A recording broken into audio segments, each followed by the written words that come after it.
There is a war happening right now, and most people don't even know they're in it. It's not being fought with weapons or armies. It's being fought inside your mind, with words, with silence, with carefully timed affection and precisely calculated cruelty, with looks that make you feel insane for noticing what you just noticed, with people who smile at you, while quietly dismantling your ability to trust yourself. This war has a name.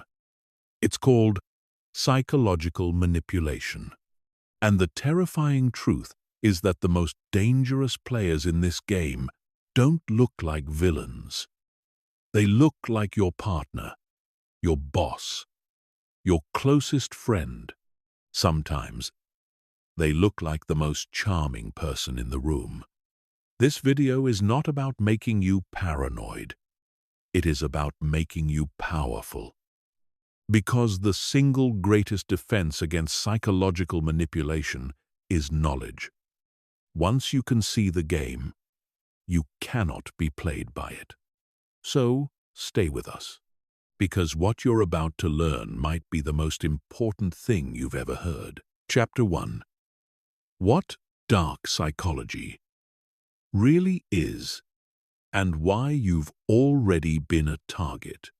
Let's start with a question that most people never think to ask. What exactly is dark psychology? Because if you type that phrase into a search engine, you'll find a flood of vague content about manipulation tactics and toxic people. But very few sources actually define it with precision. And if you don't understand what something truly is, you cannot protect yourself from it. So, let's be exact.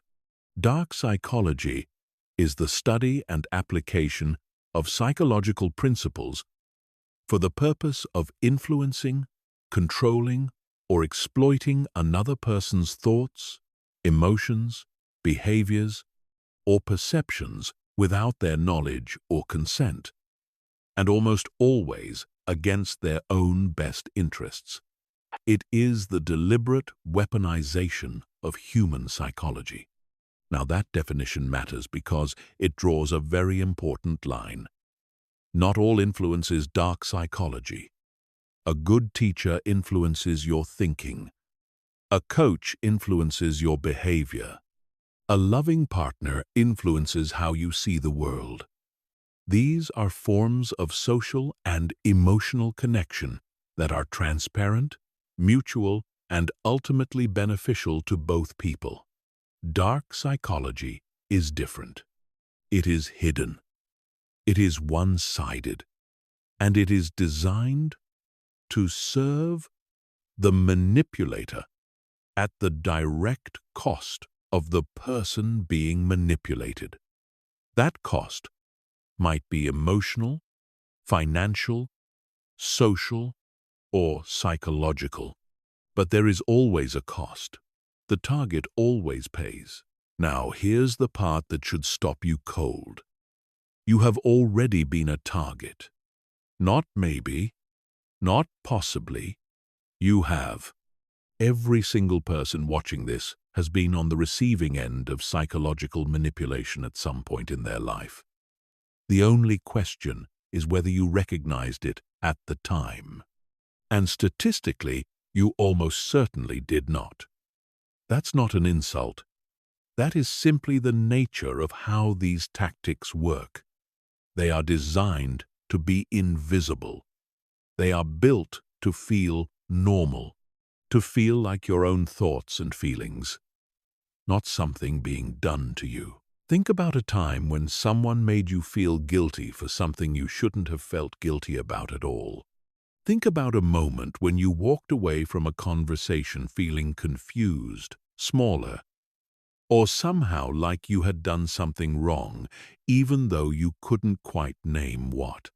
Think about a relationship, professional or personal, where you constantly found yourself second-guessing your own instincts, your own memory, your own judgment. That is not coincidence. that is not just a personality clash. In many of those moments, you were being played, and the person doing it may not have even been fully conscious of the techniques they were using. Some manipulators are deliberate architects of psychological warfare. Others have simply learned, through years of lived experience, that these behaviors get them what they want. Conscious or unconscious, the effect on you is the same. Here's what makes dark psychology so devastatingly effective. It exploits the very things that make you a good person. Your empathy is a weapon used against you. Your desire to be fair, your willingness to give the benefit of the doubt, your need for connection and belonging, every one of these beautiful human qualities becomes a point of entry for someone who knows how to exploit them. The kinder you are, the more trusting, the more emotionally intelligent, paradoxically, the more vulnerable you can be to manipulation if you don't also develop the ability to recognize when those qualities are being used against you. This is why dark psychology tends to target high-functioning, emotionally sensitive, and deeply empathetic people more than most.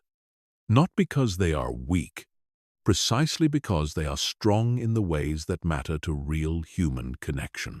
And the manipulator feeds on that strength. So before we go any further, there is something you need to permanently install in your mindset.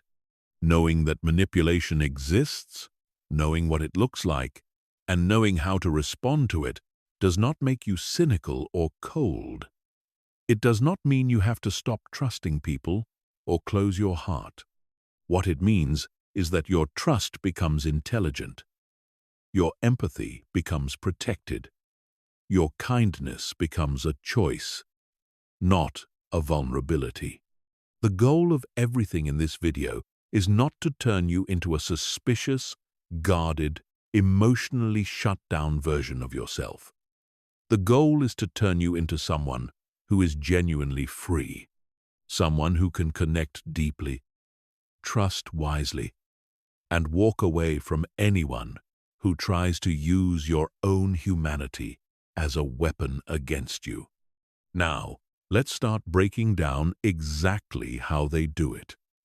Because the more specifically you understand each tactic, the more power you reclaim. And we're starting with one of the most insidious, most widespread, and most psychologically devastating forms of manipulation ever identified. Chapter 2. Gaslighting. When someone makes you question your own reality. Imagine this. You're in a relationship, romantic, professional, or even a friendship, and something happens that bothers you. Maybe the other person said something cruel. Maybe they broke a promise. Maybe they did something that clearly crossed a boundary you had both agreed on. So, you bring it up. You say, calmly and clearly, that what happened wasn't okay. And they look at you with this expression of complete bewilderment. And then they say one of the following things. That never happened. Or, you're being too sensitive.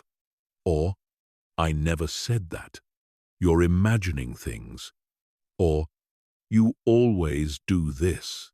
You always twist everything. Or maybe simply, you're crazy. And here's what happens next.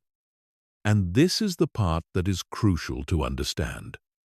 You start to wonder if they're right. You go back through the memory.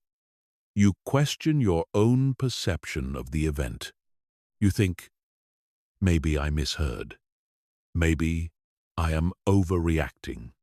Maybe I'm being unfair. Maybe I am a little paranoid. And little by little, conversation by conversation, incident by incident, you stop trusting yourself. You stop relying on your own senses, your own memory, your own emotional responses as valid data.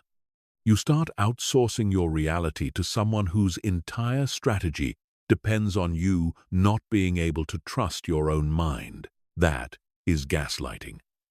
And it is one of the most psychologically destructive things one human being can do to another. The term comes from a 1944 film called Gaslight, in which a husband systematically manipulates his wife into doubting her own sanity by, among other things, dimming the gas-powered lights in their home and then insisting the lights haven't changed at all when she notices.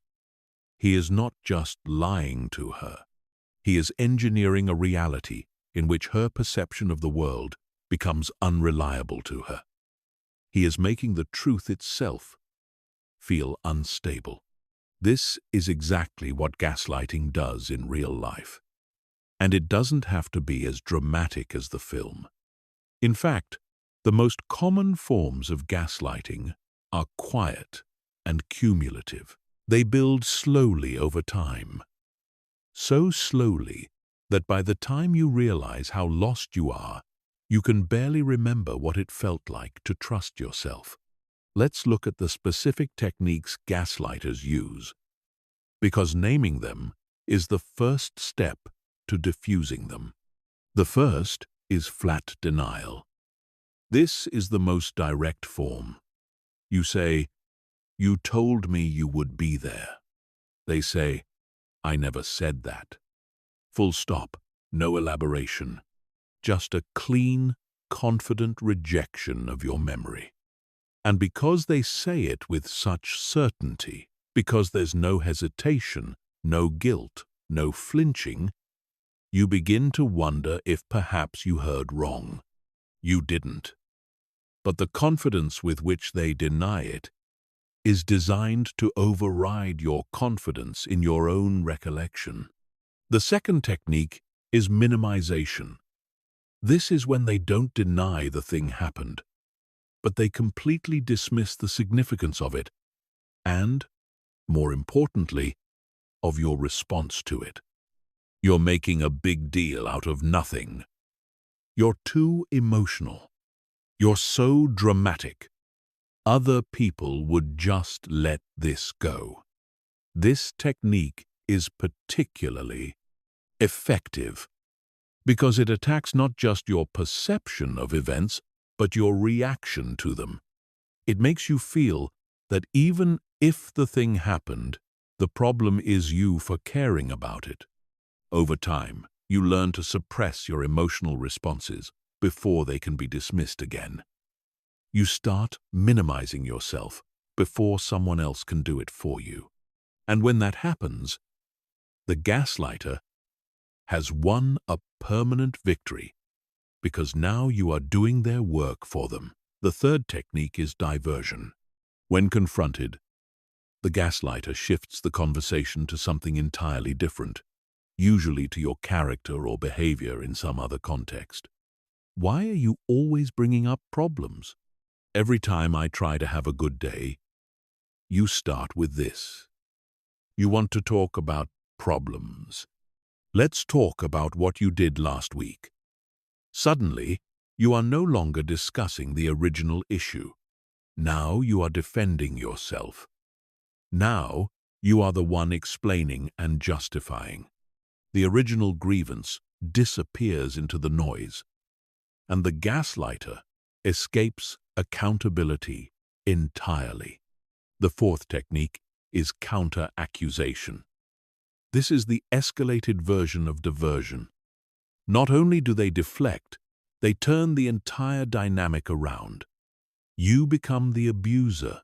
You become the unreasonable one, the controlling one, the one who is hurting them by even raising the issue. "I can't believe you would accuse me of that after everything I do for you." This is emotional abuse, what you're doing to me. This technique is devastating because it creates profound guilt and confusion in someone who genuinely doesn't want to hurt anyone.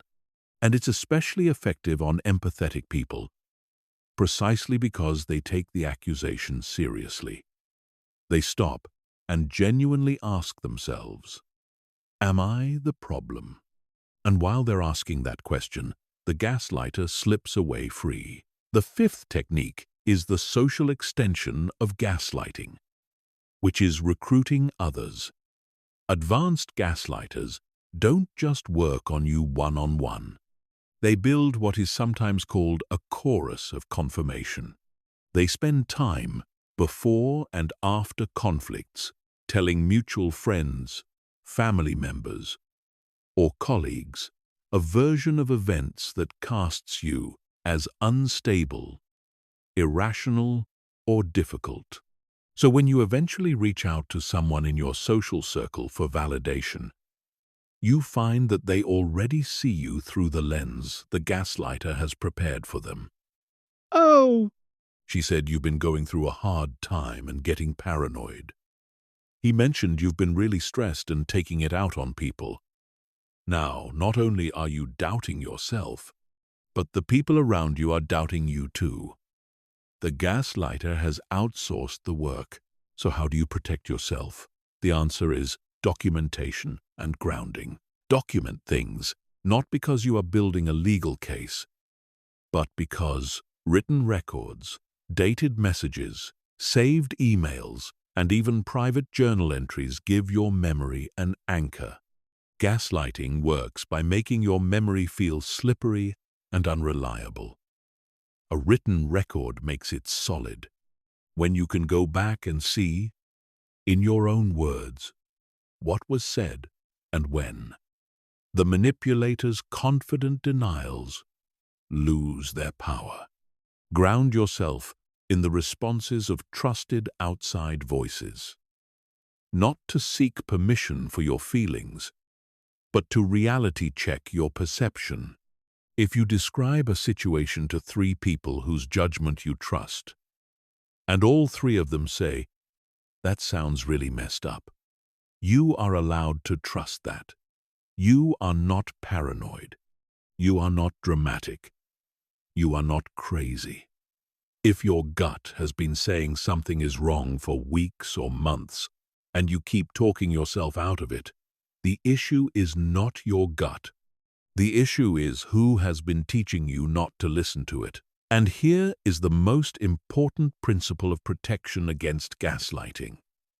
Your feelings are not conclusions, but they are valid data.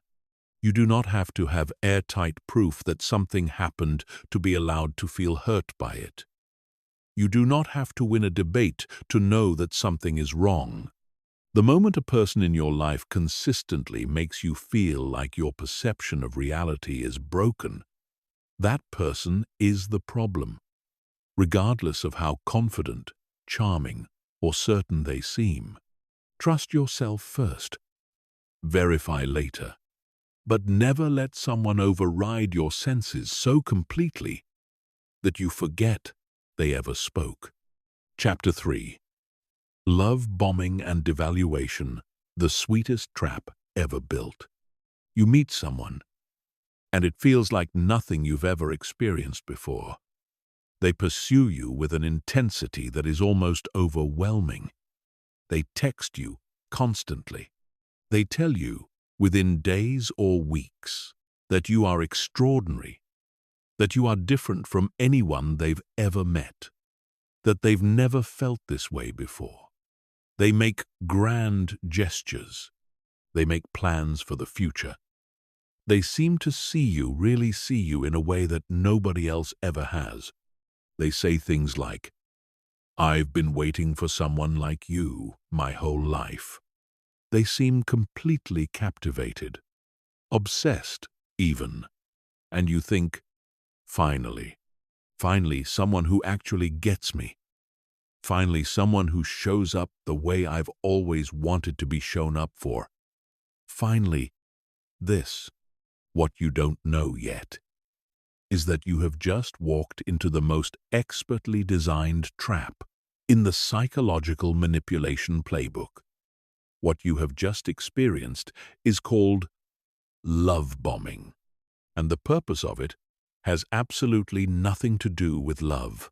Love bombing is the process of overwhelming someone with excessive affection, attention, flattery, and apparent devotion in the early stages of a relationship, with the deliberate or subconscious goal of creating emotional dependency, bypassing the natural development of trust, and making the target feel so profoundly chosen and seen that they become bonded before they've had the chance to evaluate whether this person is actually safe, healthy, or genuine. It is the emotional equivalent of being handed an addictive substance before you know it's addictive. By the time the effect kicks in, you're already dependent. And here's what makes it so extraordinarily cruel. It feels exactly like the real thing. Healthy, passionate love can also move fast. Real connection can feel intense and extraordinary. The difference is not in the velocity. The difference is in the purpose and what comes next. Because with love bombing, what comes next is devaluation. After the bombing phase, which can last days, weeks, months, or even longer depending on the manipulator's style and patience, something shifts. It's rarely dramatic at first. It's a subtle change in temperature. The texts slow down. The warmth becomes inconsistent. One day they're back to being the person who made you feel like the center of the universe. The next day they're cold, dismissive, or subtly critical. They start noticing things about you that need to be fixed. The qualities they once celebrated become the very things they now find irritating. You're too sensitive. You're too needy. You were so much more fun before. And the most damaging part of this phase is what it triggers in you, because you have been emotionally conditioned to associate this person with the highest highs you've ever felt. So when the warmth withdraws, your entire psychological system goes into overdrive trying to get it back. You work harder. You apologize more. You shrink yourself. You try to become whoever they need you to be in this moment. You chase the version of them you fell in love with, not realizing that version was a performance, not realizing you are now running in a maze designed to keep you running. This cycle, love bombing, then devaluation, then occasional returns to warmth, just frequent enough to keep you hooked, is the central emotional engine of narcissistic abuse. And it is extraordinarily effective because it is rooted in one of the most powerful mechanisms in human psychology, the variable reward schedule. Variable reward is the same principle that makes slot machines so addictive. When a reward is predictable, we stop being emotionally activated by it. We take it for granted. But when a reward is inconsistent, when it comes sometimes but not always, on no clear schedule, seemingly at random, we become obsessed with pursuing it. We keep pulling the lever. We keep trying. We keep working to figure out the formula that will bring the reward back. In the context of a relationship, the reward is affection, validation, warmth, and when it is given unpredictably, withdrawn without explanation, and reintroduced just when you're about to give up, the psychological effect is consuming. You become bonded, not to a person who is genuinely good for you, but to the cycle itself, to the hope of the next high. This is not weakness on your part. This is chemistry. This is neurobiology. These cycles create measurable changes in the dopamine and cortisol systems in your brain. The highs are genuinely euphoric. The withdrawals are genuinely painful. And the result is a kind of trauma, bonding and attachment that is inverse in its intensity to the safety and health of the relationship. The more painful and unpredictable it is, the more powerfully attached you become. And this is exactly what the manipulator, consciously or not, has engineered. So, how do you protect yourself from love bombing and devaluation? The first and most critical protection is this. Slow is not a rejection. Speed is not a sign of love. When someone pursues you with overwhelming intensity, very early in a relationship, before real trust, shared history, and genuine knowledge of each other have been built, that intensity is a signal worth examining. Not necessarily a red flag in isolation, but a reason to slow down. A reason to watch what happens when you don't immediately meet their intensity with equal intensity. Because genuine love withstands a pace that allows both people to see each other clearly. A manipulator's performance does not. Pay attention to how they respond when things don't go their way. When you have a bad day, or you're not in a good mood, or you're not giving them the admiring attention they're used to, how do they respond? Do they show care and understanding? Or do they withdraw, punish, or become irritable?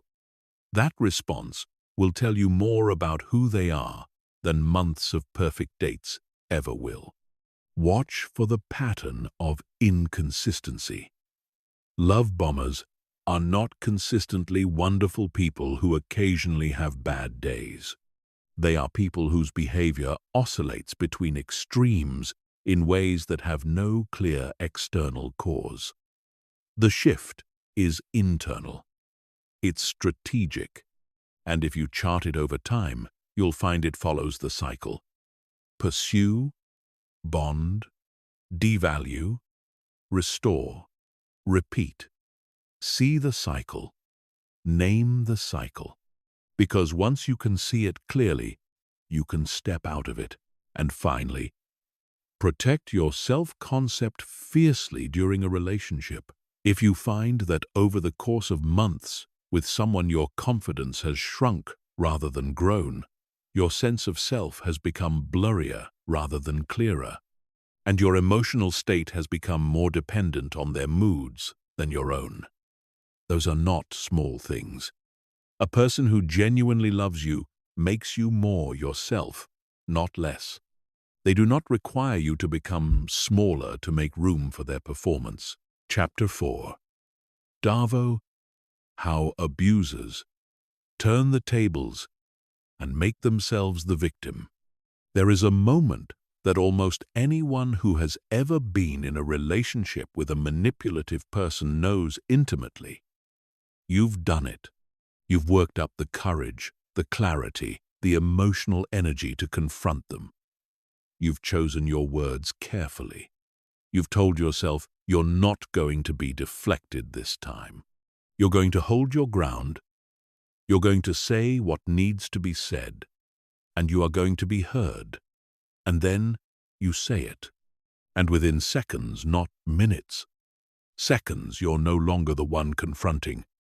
You're the one defending. Somehow, in the space of a few sentences, you have become the villain. They are hurt. They are shocked. They are the wounded party. You are the aggressor. And you don't quite understand how you got here. But here you are, comforting the person who just caused you harm, apologizing for bringing it up, trying to convince them that you don't think they're a terrible person, while your original grievance sits completely unaddressed on the floor between you. What just happened to you has a name. It's called Darvo. And once you understand it, you will never be trapped in that moment the same way again. Darvo stands for deny, attack, and reverse victim and offender. It is a response pattern identified by clinical psychologist Jennifer Freyd, and it describes a specific, highly recognizable sequence of behavior that manipulators particularly those with narcissistic or abusive tendencies, use when they are held accountable for their actions.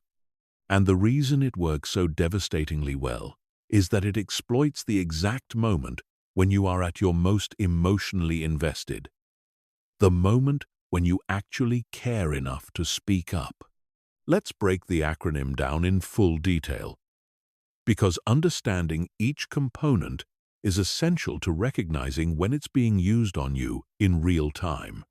The first move is deny. The manipulator's immediate response to any confrontation is flat, confident, often indignant denial. Not a considered denial. Not a, "let me think about that." A reflexive, immediate, total rejection of the premise. "I never did that. That's not what happened. You're completely wrong." The speed and certainty of the denial is deliberate, whether they know it or not. It is designed to make you feel, before the conversation has even properly started, that you are on shaky ground. Because most people, when faced with an absolutely certain denial from someone they're in a relationship with, start to second-guess themselves. They think, if they're that sure, maybe I'm mistaken. Maybe I'm being unfair. That moment of self-doubt is the crack the manipulator slips through. The second move is attack. Once the denial has been placed, the manipulator immediately shifts from defense to offense. Now you, for raising the issue, are the problem. How could you accuse me of that? Do you have any idea how hurtful it is for me to be accused like this? I can't believe you'd think so little of me, after everything I've done for you. The attack can be delivered with cold fury, with theatrical hurt, with trembling indignation, or with contemptuous dismissal, depending on the manipulator's preferred emotional register. But the purpose is always the same: to make the act of confronting them feel like the crime, rather than the behavior you were confronting them about. And it is extraordinarily effective, especially on empathetic people, because an empathetic person hears another person express pain, and they respond to it. Their nervous system responds to it, even when the pain being expressed is strategically manufactured, even when the hurt is a performance. The empathetic person's instinct to not cause suffering kicks in. The third move is the most psychologically sophisticated of all. Reverse victim and offender. This is the completion of the inversion. Now, they are the real victim here. You are the real perpetrator. You have hurt them by accusing them. You have damaged the relationship by bringing this up. Your behavior in raising this concern is abusive, unfair, paranoid, controlling, unkind. And they, who did the original harmful thing, are now suffering because of your cruelty in confronting them about it. The victim and offender have been formally swapped, and you are now managing their emotional pain instead of resolving the original harm. The original issue has completely disappeared. They have escaped accountability, not just without consequence, but having extracted an apology from the person they harmed. This is manipulation operating at a masterful level. And it doesn't require genius. It doesn't require calculated deliberation in the moment. For many manipulators, this is simply a deeply practiced reflex, a survival mechanism that was learned so early and used so often that it is now automatic, which doesn't make it less harmful to you, but it does help explain why it can feel so natural and seamless when it's happening. What makes Darvo particularly insidious is the long-term effect it has. Because if you are in a relationship where Darvo is the consistent response to any attempt at accountability, Over time, you simply stop trying. You stop raising issues. You stop naming problems. You decide, consciously or not, that it's not worth the cost. And when that happens, the manipulator has achieved something profound. They have made themselves completely unaccountable, not through explicit threat or force, but by making the act of confronting them more painful than whatever harm they caused. You are now self-silencing. They don't even need to do the work anymore. You are doing it for them. How do you protect yourself from Davo? The most powerful tool is preparation and documentation.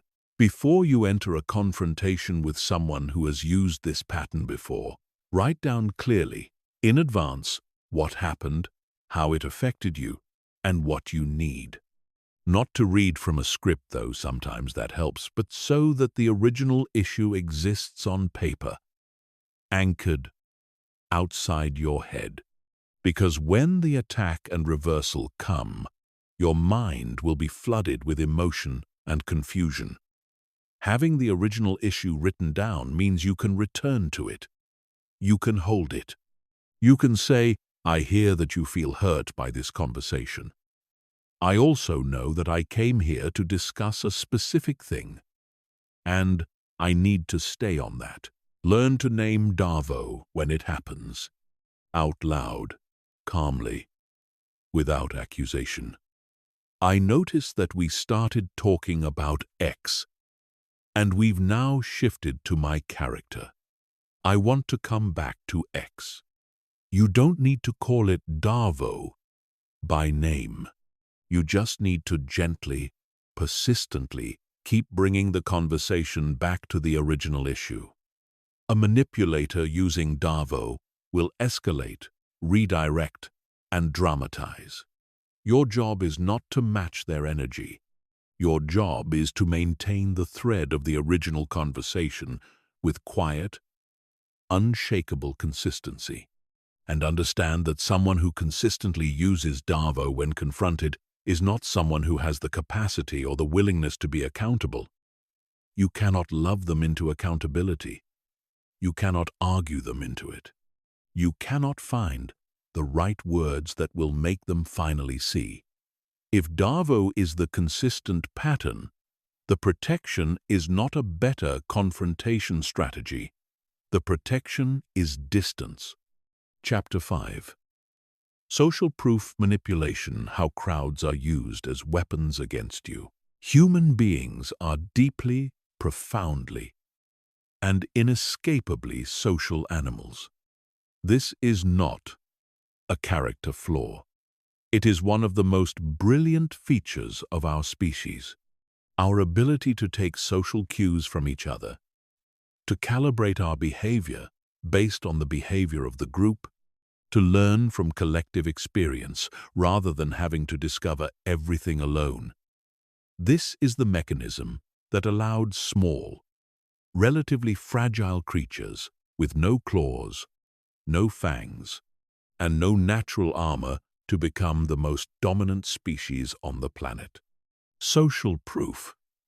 The instinct to look at what other people believe and do as a guide for what we should believe and do is one of the foundational pillars of human civilization.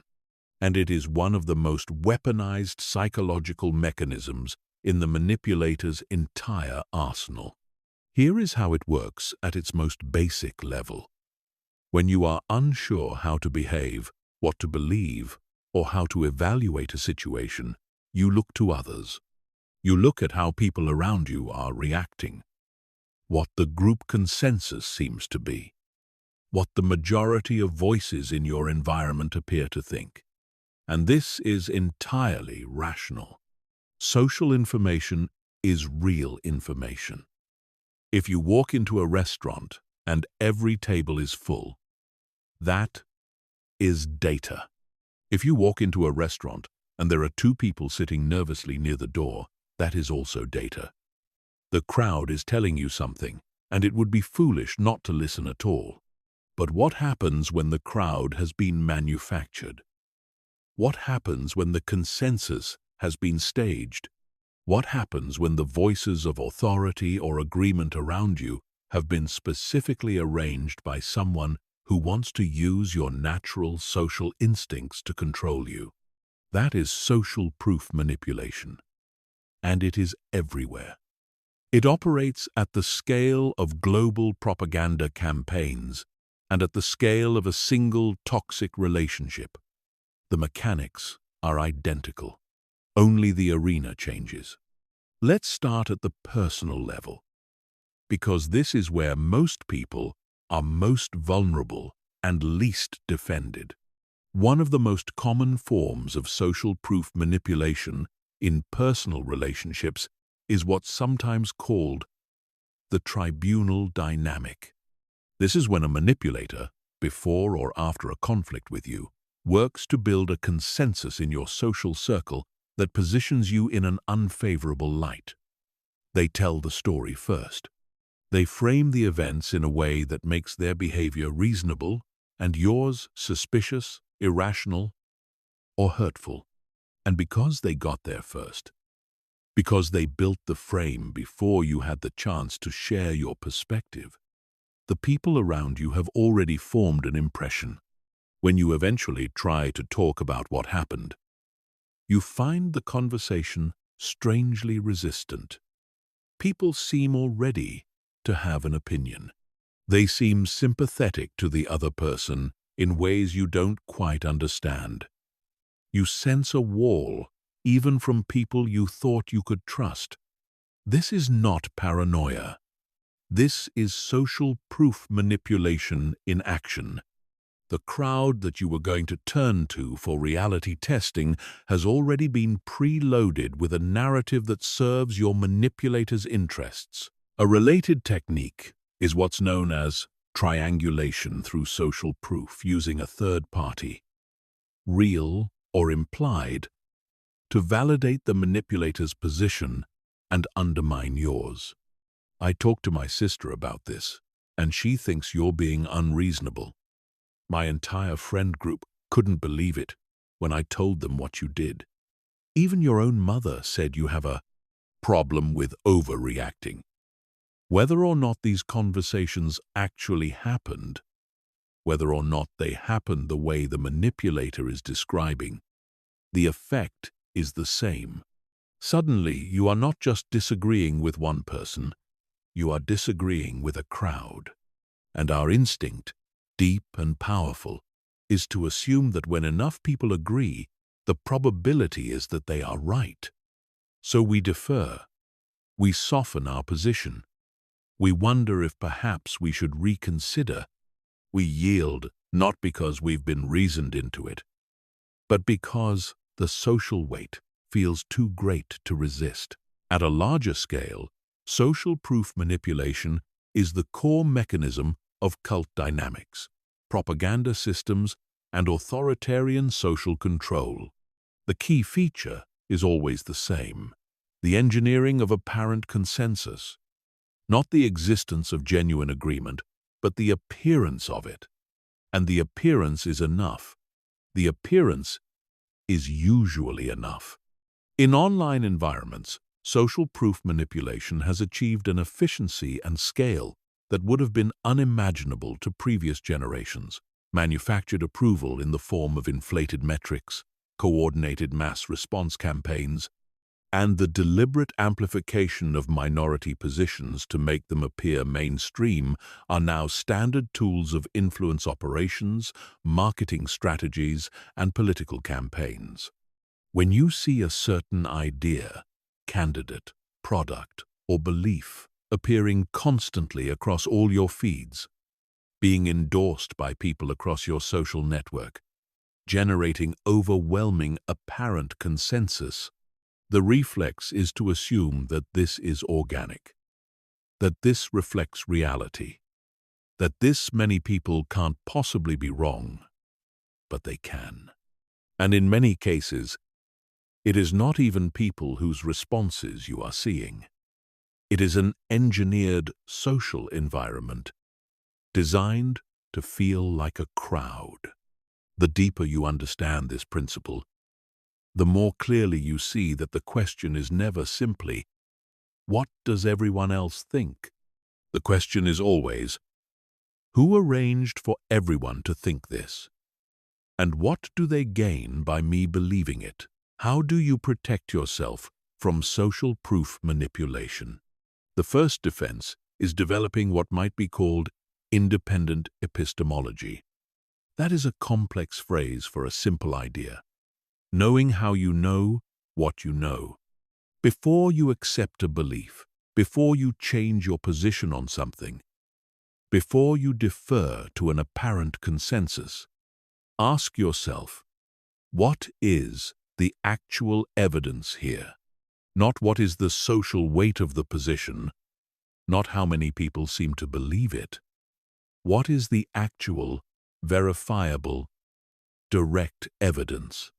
Social proof tells you what the crowd believes. Evidence tells you what is true. These are not the same thing, and confusing them is exactly what the manipulator needs you to do.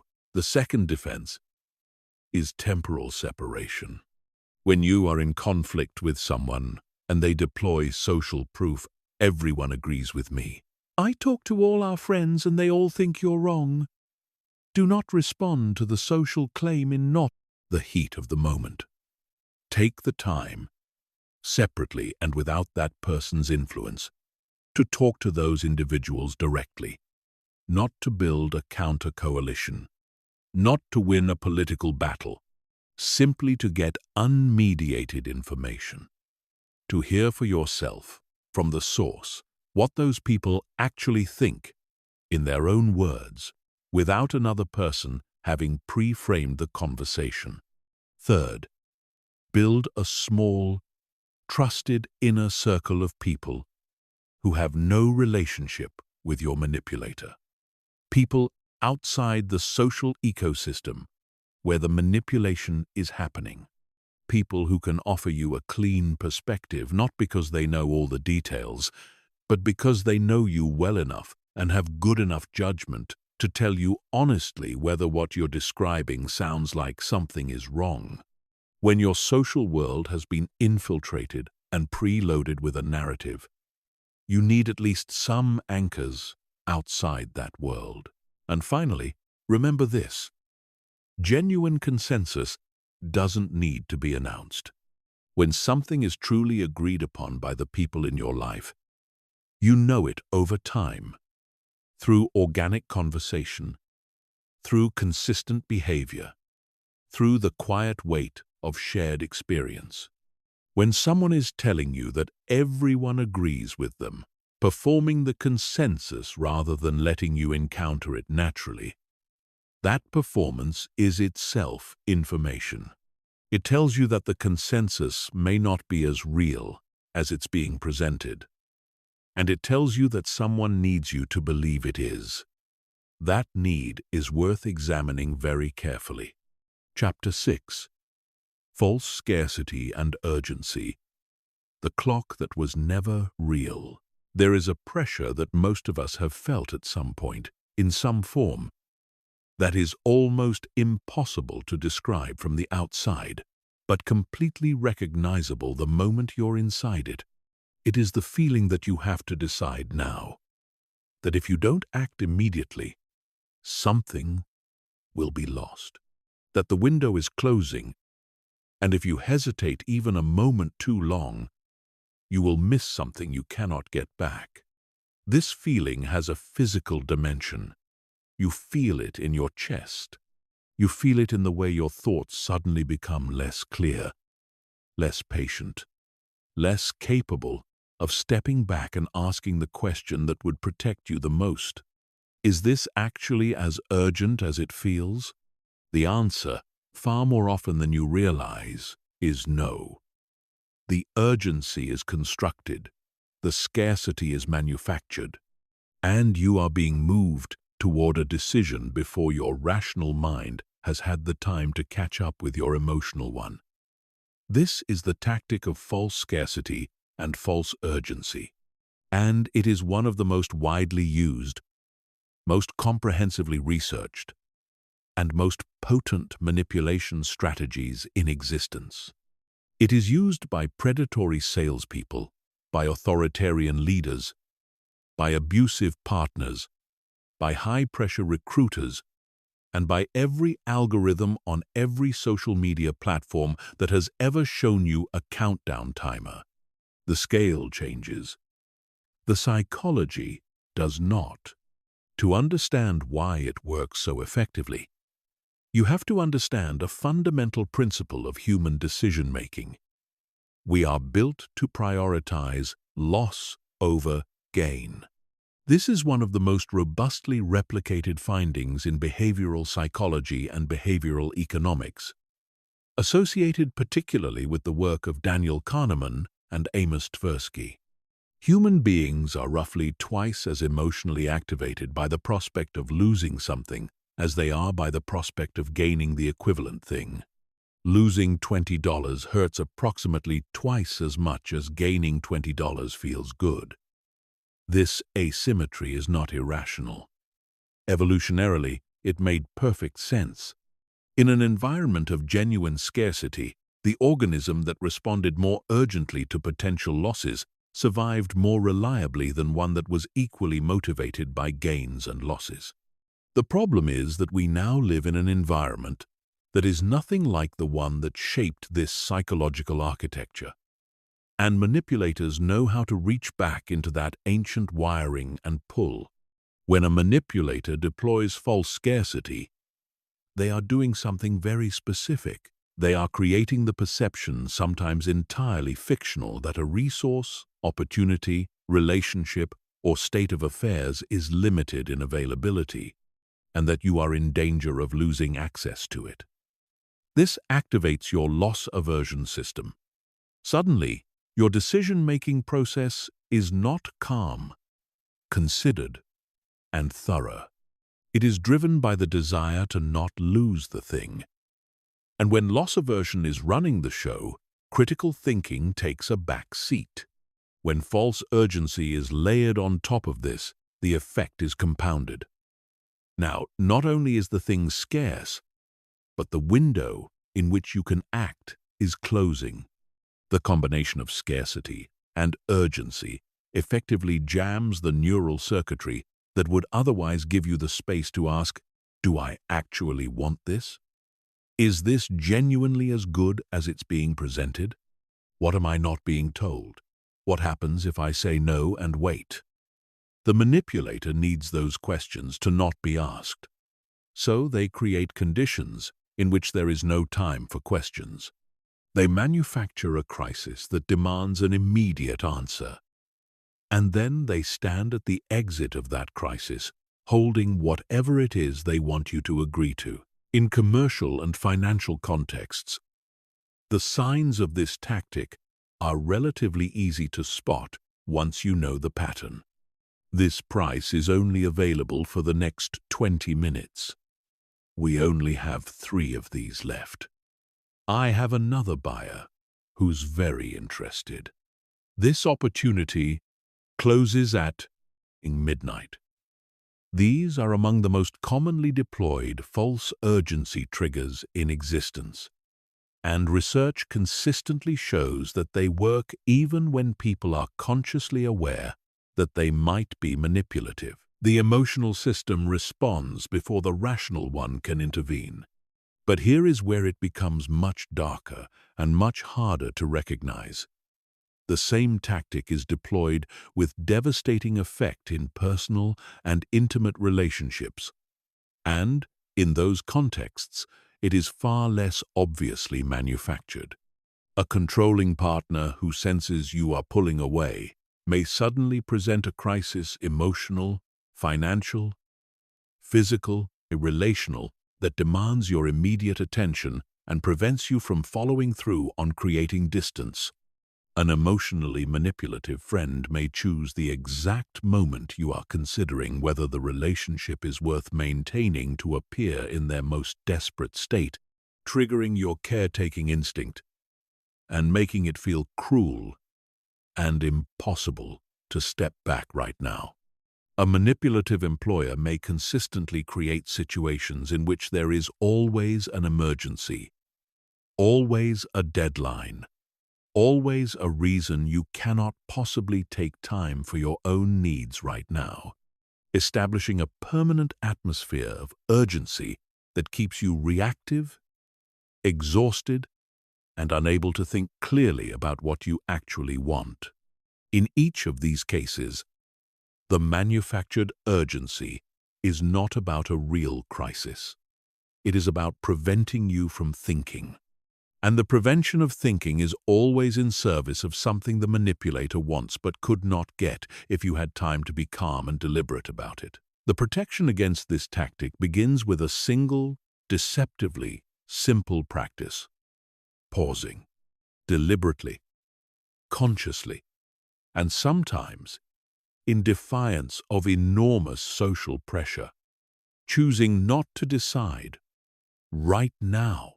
Because here is the truth that the manipulator does not want you to know. Almost nothing that is actually good for you requires you to decide in the next 5 minutes. Real opportunities can withstand a 24-hour pause. Real relationships can withstand a conversation you postpone by a day to think clearly. Real emergencies, genuine ones, have a quality of specificity and verifiability that manufactured ones do not. When someone is pressuring you to decide immediately and growing frustrated or distressed by your request for time, that frustration is information. It tells you that the decision they want from you does not serve your interests. If it served your interests, they would have no reason to fear your careful consideration of it. Ask yourself the question that false urgency is specifically designed to prevent you from asking, what happens if I wait? If the honest answer is probably nothing terrible, you have your answer about how real the urgency is. Chapter 7. Guilt Tripping and Obligation Loops. The invisible chains. There are relationships, and many people reading this will recognize them immediately, where you spend more time managing your guilt than you do actually enjoying the connection, where you find yourself going along with things not because you want to, not because you've thought it through, not because you've made a free, deliberate choice, but because the alternative is a particular kind of emotional weight that has come to feel unbearable, where you agree to things, give things, sacrifice things, not from generosity, but from the desperate desire to make that weight go away. That relationship has a mechanism at its center. That mechanism is guilt tripping. And the weight you're feeling is not your conscience.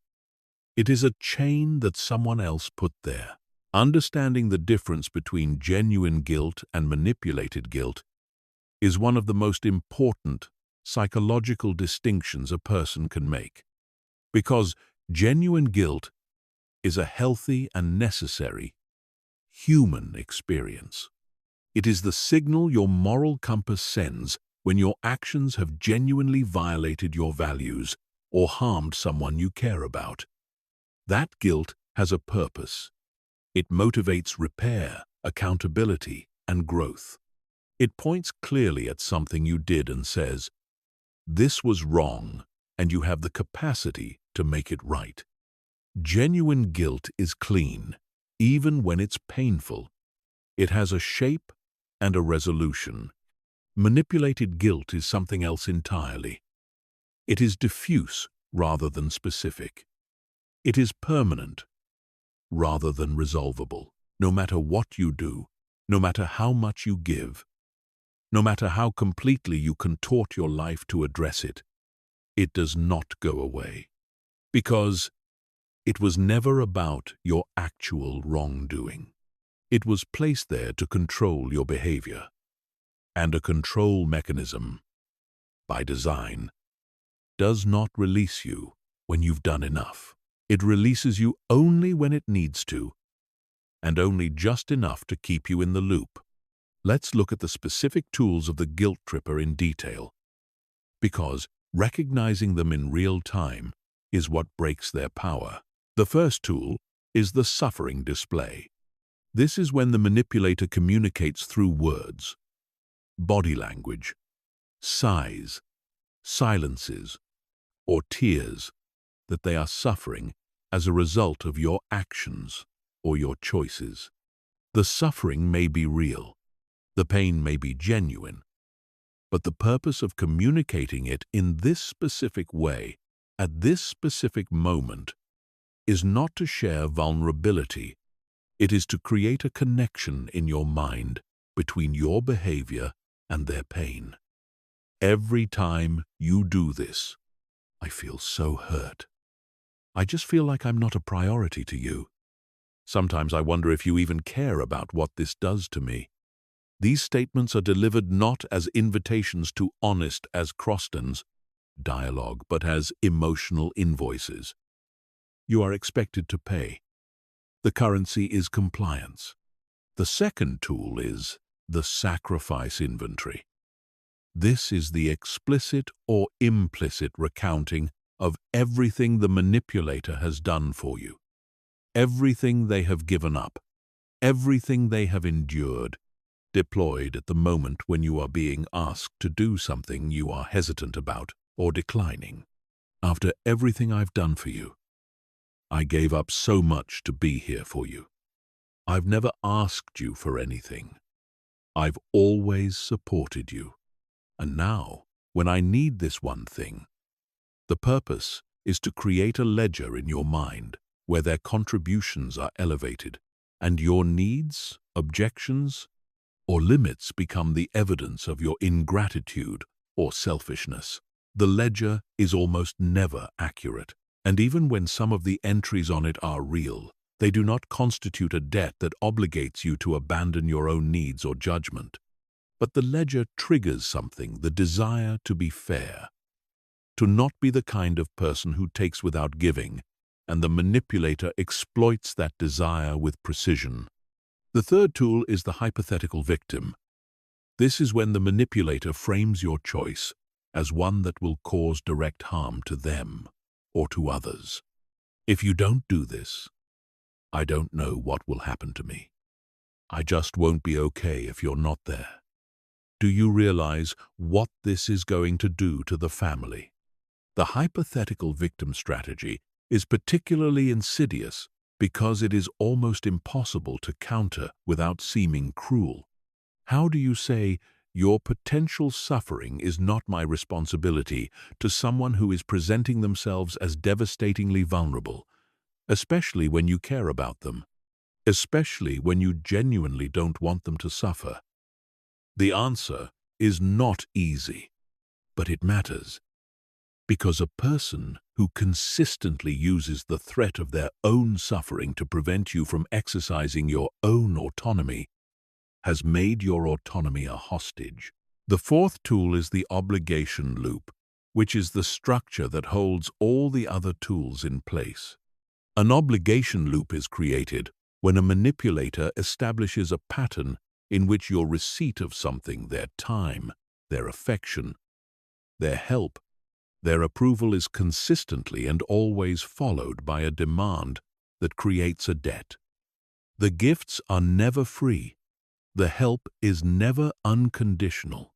Every act of apparent generosity is a deposit into an account that will be called in later, at a moment and in an amount the manipulator determines. And the loop closes because refusing to pay the debt, refusing to honor the obligation, results in a withdrawal of the very things that made the relationship feel worth maintaining. You give and give, because if you don't, you lose access to the warmth and connection that were offered to you in the first place. You are essentially renting their goodwill at the price of your freedom. Here is the most clarifying lens you can apply to any relationship where you suspect this dynamic. Ask yourself whether your acts of giving feel chosen or compelled, whether you give from a place of genuine desire to contribute to someone's life, or from a place of fear about what happens if you don't. Love, real love, whether romantic, familial, or between friends, does not require compulsion. It does not require you to manage someone else's feelings at the expense of your own integrity. It does not present you with a suffering display every time you attempt to say no. The protection against guilt-tripping and obligation loops begins with relearning the meaning of no. No is a complete sentence. No is not a wound. No is not a betrayal. No is not a measure of how much you care about someone. Your right to set limits on what you will do, where you will go, what you will give, is not something that can be legitimately taken from you by the force of another person's emotional reaction to it. When you feel guilt in the absence of actual wrongdoing, when you feel obligated in the absence of a choice you freely made, you are not experiencing your conscience. You are experiencing a trained response that someone else installed. And trained responses can be uninstalled. It takes time. It takes practice. It takes support, sometimes professional. But it begins with recognizing the difference between the weight of genuine responsibility and the weight of someone else's manipulation. Chapter 8. Isolation Tactics.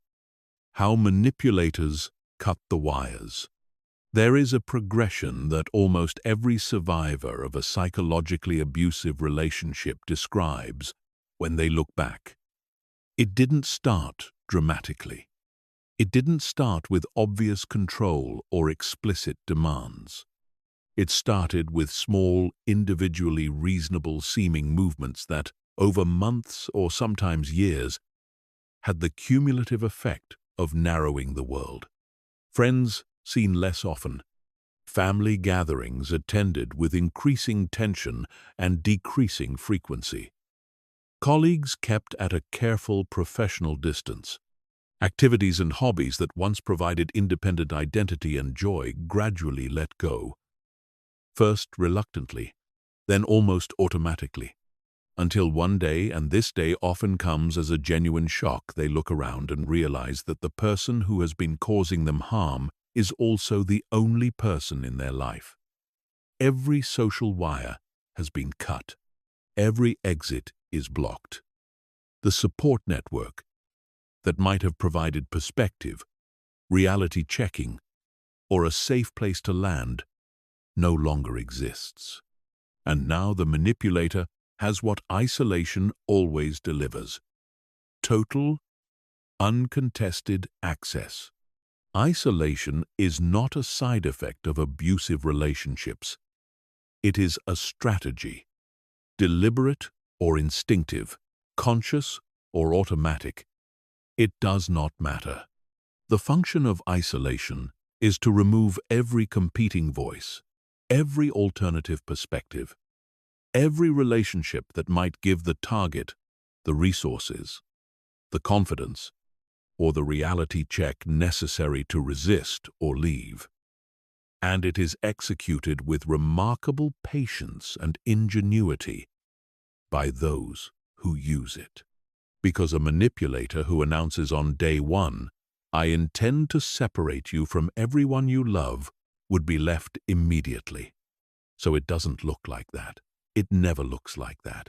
It looks like love. It looks like need. It looks like reasonable preference. It looks like sensitivity and insecurity. It looks like so many other things before it looks like what it actually is. Let's trace the most common pathways through which isolation is executed, because the pattern is identifiable if you know where to look. The first pathway is jealousy framed as devotion. In the early stages of many manipulative relationships, the controlling person expresses what appears to be intense, flattering jealousy. "I just love you so much and I get scared when you spend time with other people. I know it's irrational, but I just get uncomfortable when you're around your male friends. It's not that I don't trust you. I just don't trust them." This is presented as vulnerability, as evidence of how deeply they feel for you, as something that requires your compassion and accommodation. And so, because you care about them and don't want to cause them pain, you adjust. You see that person a little less. You check in a little more when you're out. You make small concessions to their discomfort. Each concession is individually small enough to feel like a reasonable sacrifice for love. The accumulation of concessions, however, is not small at all. The second pathway is the weaponization of your relationships. The manipulator does not just express discomfort with the people in your life. They build a sustained negative narrative about each of them. Your best friend is toxic or a bad influence. Your sibling doesn't really care about you and has always been competitive with you.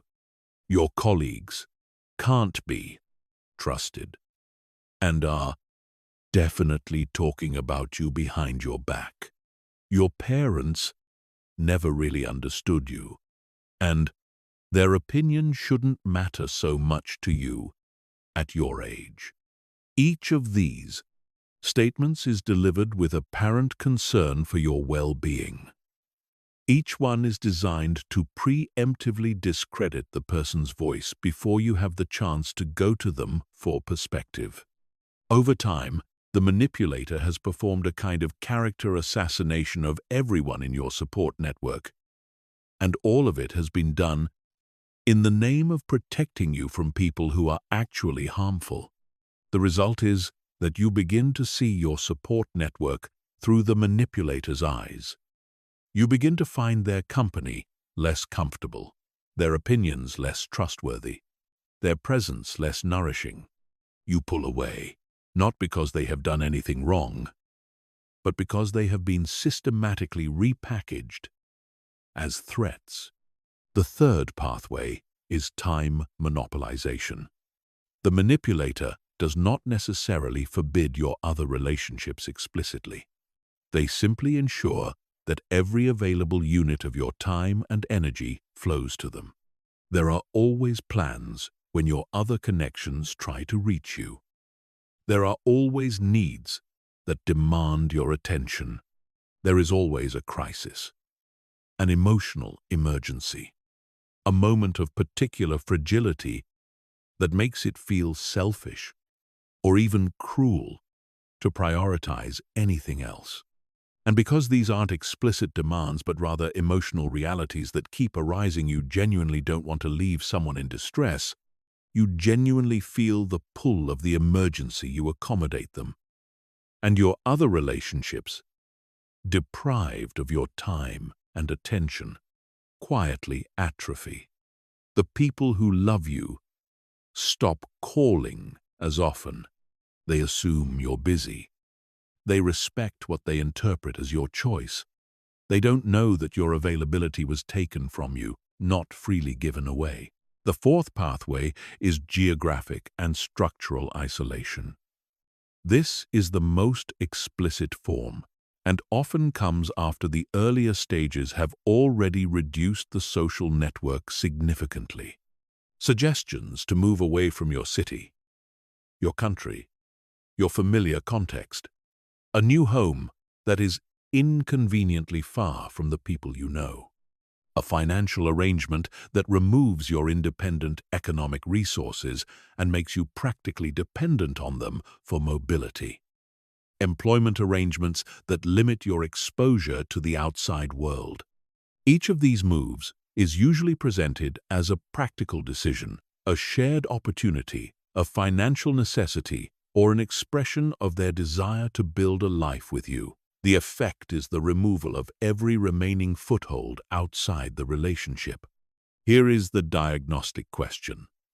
Look at your life now and compare it to your life before this relationship, or before this person became central to it. Are there fewer people in it? Do you see the people you love with less frequency, less ease, less joy? Have there been specific relationships, particularly those that were sources of honest feedback about your life, that have diminished or disappeared since this person became prominent?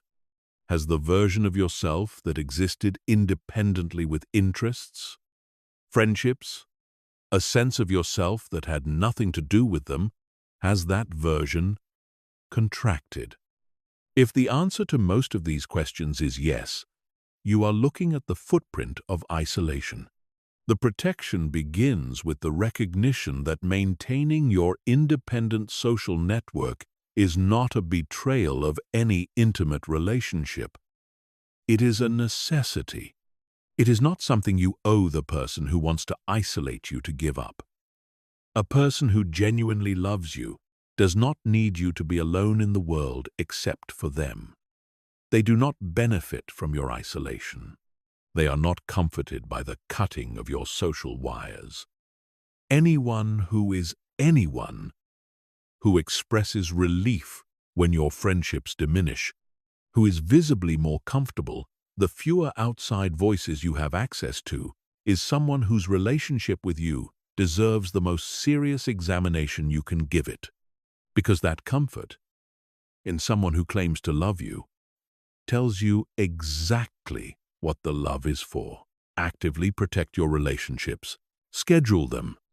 Keep them alive deliberately, even when it requires effort. Even when circumstances make it inconvenient. Even when someone in your life makes you feel guilty for doing so. The breadth of your social world is the breadth of your freedom. And anyone who wants to narrow it is someone who profits from your confinement. Chapter 9. The foot in the door and the door in the face compliance traps that catch the best of us. The mind makes a decision once and then, very often, works backward to justify it. This is one of the most well-established and least flattering facts about human cognition. We like to believe that we evaluate evidence and then reach conclusions. The evidence suggests that we frequently reach conclusions through a combination of intuition, social pressure, and emotional response, and then build the rational case afterward. This tendency to feel committed to our previous decisions and to behave consistently with them is not a flaw in the programming. It is a feature. It creates reliability, identity, and social trust. When you say you will do something, the psychological discomfort of not doing it is a mechanism that generally serves you well, but it is also a mechanism that manipulators have learned to hack with extraordinary effectiveness. Two of the most powerful hacks are called the foot-in-the-door technique and the door-in-the-face technique. They work through opposite pathways, and they converge on the same result: getting you to agree to something you would not have agreed to if it had been presented to you honestly and upfront.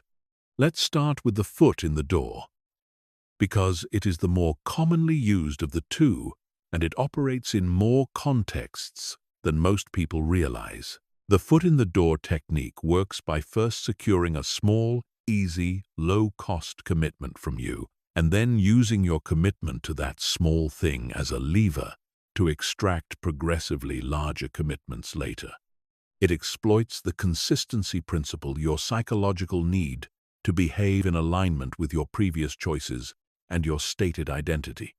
It was first formally documented in a 1966 study by psychologists Jonathan Friedman and Scott Fraser, who found that homeowners who agreed to put a small sign in their window were significantly more likely, weeks later, to agree to have a large, ugly billboard installed in their front yard than homeowners who hadn't been asked for the small commitment first. The small yes created an identity. I am the kind of person who supports this cause. And that identity made the large yes easier to say. In daily life, this technique appears in forms ranging from mildly manipulative to seriously harmful. In commercial settings, a free trial that turns into a subscription, a small deposit that turns into a full purchase. a single favor that turns into an expectation of ongoing service. In political and social influence, a small expression of agreement with a moderate position that is then used to justify alignment with an extreme one. In personal and abusive relationships, the pattern of small, early concessions that establish you as someone willing to accommodate, then progressively escalate to demands and compromises you would never have agreed to had they been presented at the beginning. This last application is particularly important to understand because it describes the escalation pattern of many abusive relationships in precise mechanical terms. Nobody agrees at the start of a relationship to accept being screamed at. Nobody commits up front to tolerating being monitored, humiliated, or physically harmed. What happens is a gradual escalation, each step slightly beyond the last, each step building on the compliance that preceded it.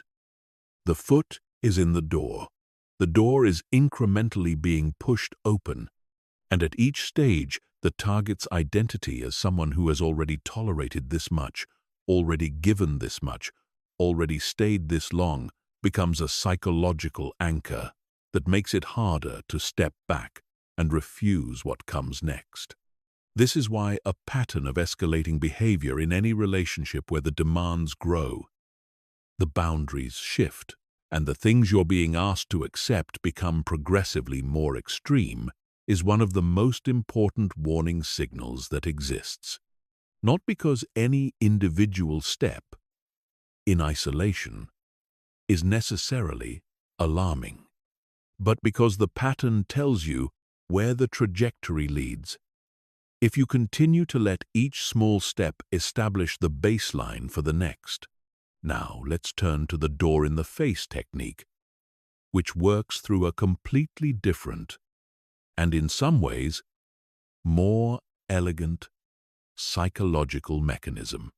Rather than starting small and growing, the door-in-the-face technique begins with an extreme, outrageous, or unreasonable request that the manipulator knows will be refused.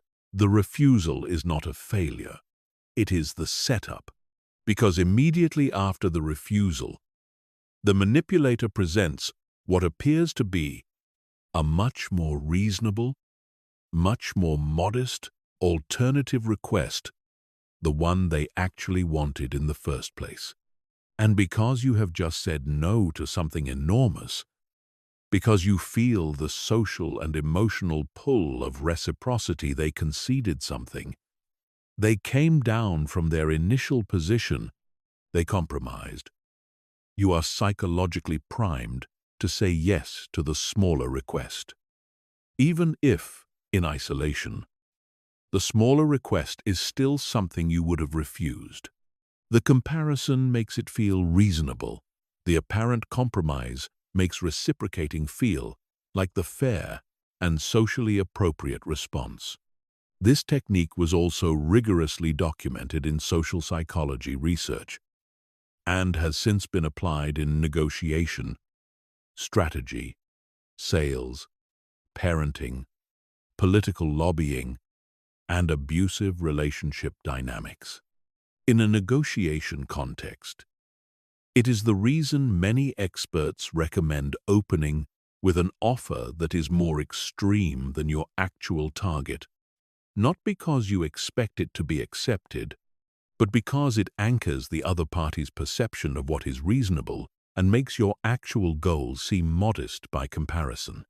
In abusive relationships, it appears as a pattern of demands and apparent concessions, an extreme ask, followed by an, "Okay, fine, I'll settle for this," that still crosses a boundary you would otherwise hold. The concession performance makes you feel that you've achieved something. You've negotiated. You've said no to the big thing. So the smaller thing feels like a fair outcome rather than the thing they wanted all along. Here is how you protect yourself from both techniques. Because the defense for each involves the same fundamental skill. Evaluating every request in isolation, on its own terms, rather than in relation to what came before it. For the foot in the door, the question is not, given that I've already done X, should I now do Y? The question is, if X did not exist, if I had no history of previous compliance, would I agree to Y right now? If the answer is no, then the history of compliance is not a reason to say yes. It is a reason to pause. The fact that you have given something before does not obligate you to give increasingly more. The consistency principle serves you in many contexts. In the hands of a manipulator, it is a chain. Recognize when you are being asked to give, not because it makes sense to give, but because you have given before, and saying no now would feel inconsistent with your previous choices. For the door in the face, the question is, would I say yes to this if it were the only thing I'd been asked? Strip away the context. Strip away the extreme opening request. Strip away the apparent concession. Strip away the feeling that they've met you halfway. Look at the actual request, standing alone against your values and your limits. Does it cross them? Does it serve your interests? Would you have agreed to it if it had been the first thing you were asked? If the answer is no, then the sequence of how you got here is not relevant. You are allowed to say no. The fact that they came down from something bigger does not mean you owe them a yes. Chapter 10. Future faking promises as chains. One of the most painful experiences a person can have in a relationship is the slow, dawning realization that the future they have been planning, the future that gave them the reason to stay, the reason to tolerate, the reason to hope, does not exist, has never existed, was never going to exist, was a promise made not with the intention of being kept, but with the intention of keeping you in place, while the person making it got what they wanted from you in the present. The future was a fiction, and you built your emotional home inside it. That is the experience of a person who has been subjected to future faking. And if you have ever felt it, you know that the particular grief it creates is unlike almost anything else, because you are not just mourning a person, you are mourning a life that was shown to you with such apparent detail and sincerity that you allowed yourself to want it completely. Future faking is the practice of making detailed, believable, emotionally compelling promises about a shared future in order to secure compliance, attachment, or continued engagement in the present with no genuine intention of honoring those promises. It is not the same as broken promises made in good faith. People fail to keep promises.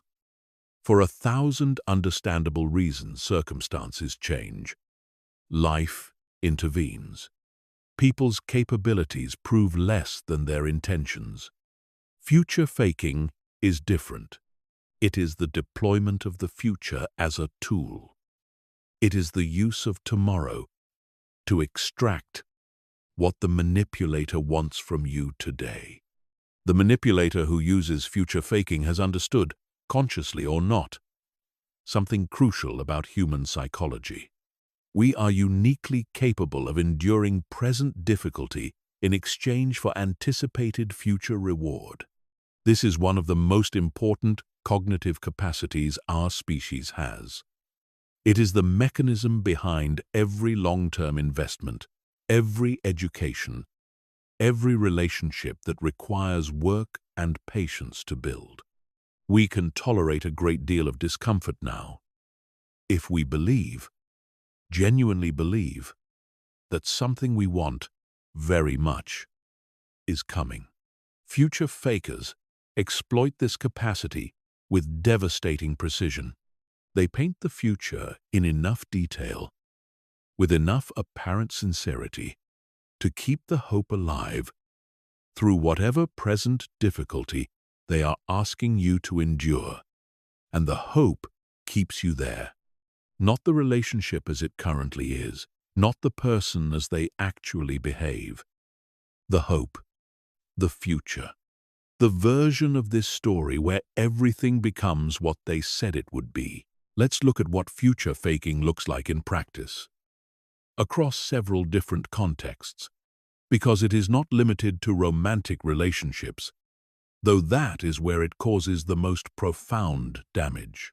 In romantic relationships, future faking often appears in the following forms: the elaborate shared future, when we get married, when we buy our house, when we have children, specific, detailed visions of a shared life, offered at moments of conflict, distance, or doubt.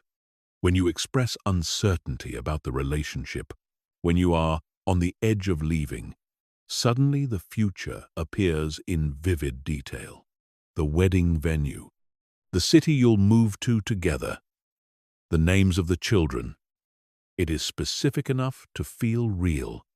It is emotionally targeted at the thing you most want to believe. And, for a time, it works. You stay. The future that was promised does not arrive.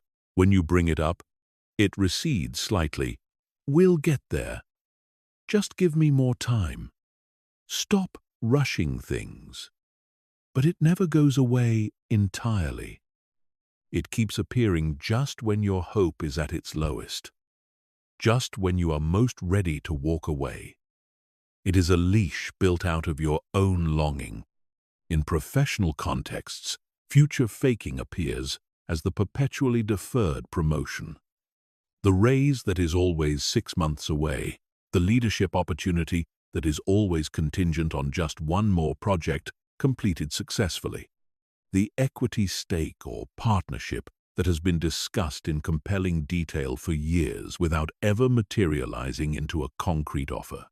The employer or business partner who paints a compelling picture of where things are going, while indefinitely extracting your full effort and commitment in the present. In these contexts, future faking is often not experienced as manipulation at all. It is experienced as optimism, as a shared vision, as a relationship with a promising organization. The mechanism is the same. The future is being used to secure your present compliance. And the future, in many of these cases, was never the plan. In family relationships, future faking often takes the form of inherited obligation. When I'm older and you take care of me, when you've proven yourself, you'll get the inheritance. When things calm down, I'll support you the way you need. The future is always present in these relationships as a kind of promissory note, something owed, something coming, something that justifies the current imbalance, the current sacrifice, the current tolerance of behavior that should not be tolerated. And because it is family, because the attachment is primal and the longing for reconciliation and genuine connection is real and deep, the future promise finds particularly fertile ground. People wait decades for a future that a parent or sibling was never intending to provide. And waiting, enduring, accommodating that waiting, is exactly what the promise was designed to produce. How do you recognize future faking while you're inside it? Because that is the difficult part. From the outside, it can be clearer. But from the inside, hope is a powerful distorter of perception.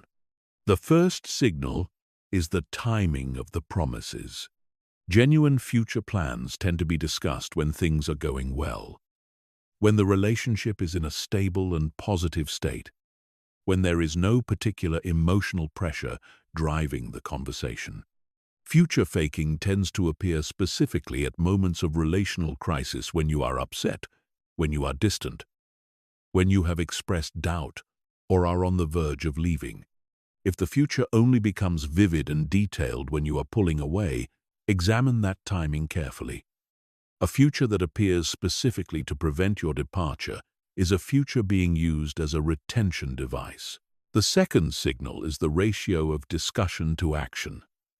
In a relationship where the future is genuinely shared, the vision is accompanied over time by concrete, verifiable steps in the direction of that vision. Plans are made and followed through. Commitments are honored at the small scale, as well as the large. The future being discussed is visibly being built, even imperfectly, even slowly. In a future-faking relationship, the discussion of the future is not accompanied by corresponding action. There are always reasons why not yet, why the timing is wrong, why this particular moment isn't right. The vision remains vivid. The movement toward it remains absent. This gap between the richness of the described future and the absence of concrete progress toward it is one of the clearest indicators that the future is a fiction. The third signal is how they respond when you ask for specifics, timelines, or accountability. A person who is genuinely building a future with you can engage with specific questions. They can talk about a realistic timeline. They can acknowledge where things are currently falling short of what was promised and discuss what they intend to do about it. A future faker becomes defensive, evasive, or emotionally volatile when pressed for specifics. They may accuse you of being untrusting, controlling, or ungrateful. They may return to the vision with even more emotional intensity rather than engaging with the practical question. The escalation of emotional conviction in response to requests for concrete accountability is a pattern worth noting very carefully. The protection against future faking is learning to live in and evaluate the present. Not the future, not the promise, the reality of what is actually happening right now in this relationship between these two people, because the present is where you actually live. The present is where your well-being is actually determined, and a present that requires the promise of a future to justify enduring it is a present that, on its own terms, is not acceptable. Give appropriate weight to what a person consistently does, not what they say they will do. Give appropriate weight to patterns over periods of time, not to the emotional conviction with which a promise is delivered, and allow yourself, if the evidence calls for it, to grieve the future that was promised and will not arrive, because that grief is real and deserves to be honored.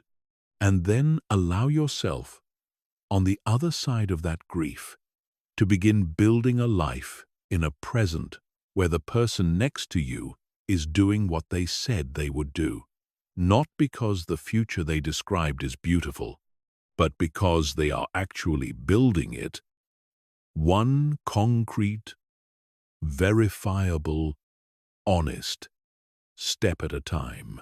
Chapter 11. Triangulation, the third party as a weapon. Picture this. You are in a relationship, romantic, professional, or familial, and at some point you begin to notice a recurring presence. Not always a physical presence. Sometimes just a name, a reference, an energy that enters the room whenever things between you and the other person become too comfortable, too settled, too equal. An ex who is mentioned with just enough lingering warmth to create a flicker of unease. A colleague who is praised in terms that feel specifically designed to land adjacent to your insecurities. A friend who seems to serve, In every story they are featured in, as a quiet illustration of everything you are apparently not. You tell yourself you are being paranoid. You tell yourself you are overreacting. But you notice that whenever this third presence appears in conversation, something shifts in you. You try harder. You become more attentive, more accommodating, more eager to please. You become less focused on your own needs and more focused on theirs. You become, in other words, exactly what the manipulator needed you to become. And it happened not through a direct demand, not through an explicit request, but through the strategic deployment of someone else. That is triangulation, and it is one of the most psychologically sophisticated tools in the manipulation playbook, because its effects are almost entirely produced by your own mind. The manipulator barely has to do anything at all. Triangulation is the deliberate introduction of a third party, real or implied, present or absent, into a dynamic between two people, for the purpose of creating jealousy, insecurity, competition, or confusion in the target. The word comes from geometry, where a triangle is used to determine position and distance. In psychological manipulation, the triangle serves a similar function. It is used to calibrate and maintain the manipulator's position of power by destabilizing yours. As long as you are focused on the triangle, on who the third point is, what it means, where you stand in relation to it, you are not focused on the manipulator's behavior, on your own needs, or on the real quality and health of the relationship you are in.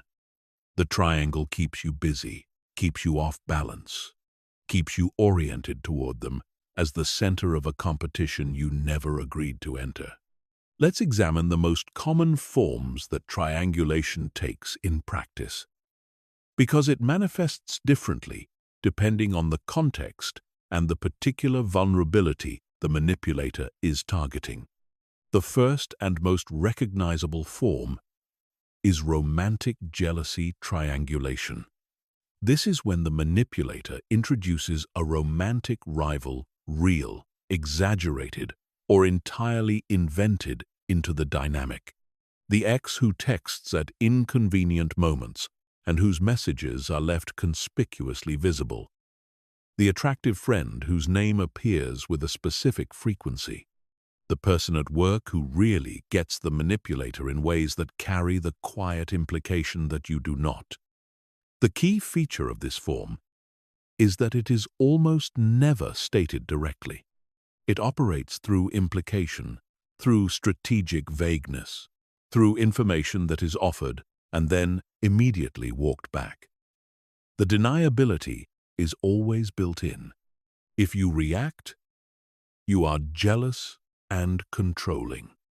If you do not react, the message has still landed and is quietly doing its work. The manipulator has created anxiety in you without having technically done anything you can clearly point to. The second form is the comparison triangulation, which does not need a romantic element at all. Here, the third party is used not as a potential romantic replacement, but as a standard against which you are subtly or not so subtly found lacking. A sibling mentioned in terms of their extraordinary success. A previous partner who never made a big deal about things like this. A friend described as so easygoing, so uncomplicated, so low maintenance. A former colleague referenced precisely when you have done something that falls short of expectations. Each comparison delivers a message without stating it. You are inadequate. You are replaceable. There is a standard you are not meeting, and someone else is meeting it. And the emotional effect is the same as romantic jealousy triangulation. You become oriented toward proving yourself. toward closing the gap, toward earning the approval that is being withheld and dangled just beyond your reach. The third form is the alliance triangulation, which is particularly common in family systems and group dynamics. In this form, the manipulator cultivates a special relationship with a third party, a mutual friend, a family member, a colleague, and uses that relationship as both weapon and refuge. The alliance is selectively leveraged. The manipulator tells the third party a version of events, recruits their sympathy, and then references their support when in conflict with you. Your own mother agrees with me on this. I talked to your best friend, and even she thinks you are being unreasonable. The third party becomes an unwitting instrument. They are not aware of how they are being used. They have been given partial information and genuine emotional appeals, and they have responded, in good faith, with the support the manipulator sought. And now, that support is a lever. The fourth form is the phantom triangulation, the introduction of a third party who may not exist at all, or whose significance is entirely fabricated. Vague references to someone I have been talking to without elaboration. The suggestion that an alternative relationship or opportunity exists without any specifics being offered. A name dropped once and never explained. The manipulator does not need to actually have a romantic interest, a competitive colleague, or a dedicated family ally. They only need you to wonder. They only need the possibility to live in your mind, because your imagination, in the presence of attachment and insecurity, will construct a threat far more powerful than anything they could explicitly describe. The protection against triangulation begins with the decision to refuse to compete. This sounds simple and is genuinely difficult, because the instinct to compete, to defend your position, to prove your value, to close the gap is powerful and to some extent deeply natural. But competition is exactly what triangulation is engineered to produce. Every time you compete, you confirm that the third party has power over your behavior. You confirm that your security in the relationship is dependent on outperforming an alternative. You confirm that the manipulator's strategy is working. A genuinely healthy relationship is not structured as a competition. The moment someone is using the presence of others to regulate your behavior and extract your compliance, the relationship has become a game. And in that game, the only winning move is to step off the board entirely. Name what you observe, without accusation and without emotional escalation. I notice that this person comes up often when we are in conflict. I am not sure if that is intentional, but I want to name it. You are not accusing. You are making the implicit explicit. And making the implicit explicit is the single most powerful thing you can do to a triangulation strategy. Because triangulation depends entirely on your uncertainty, your self-doubt, and your inability to name precisely what is happening to you. Name it clearly and calmly, and the strategy loses most of its power. Chapter 12. Narcissistic Rage, when control fails and the mask drops. There is a moment that many people who have been in close relationships with narcissistic or highly manipulative individuals describe with a particular kind of horror. Not the ordinary conflict moments, not the gaslighting or the gradual manipulation or the cold withdrawal. Those, over time, become familiar, even predictable in their rhythm. This is a different kind of moment entirely. This is the moment when the controlled, calculated, socially presentable face of the person they know seems to simply fall away. When the response to something, often something objectively minor, Something that any reasonable person would receive with mild irritation at most is so explosive, so disproportionate, so terrifying in its intensity that it feels like witnessing something that was not supposed to be seen.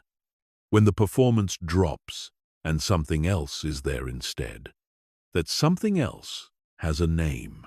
It is called narcissistic rage. And understanding what it is, what triggers it, what it reveals about the person in front of you, and how to protect yourself from it, is among the most practically important psychological knowledge you can carry.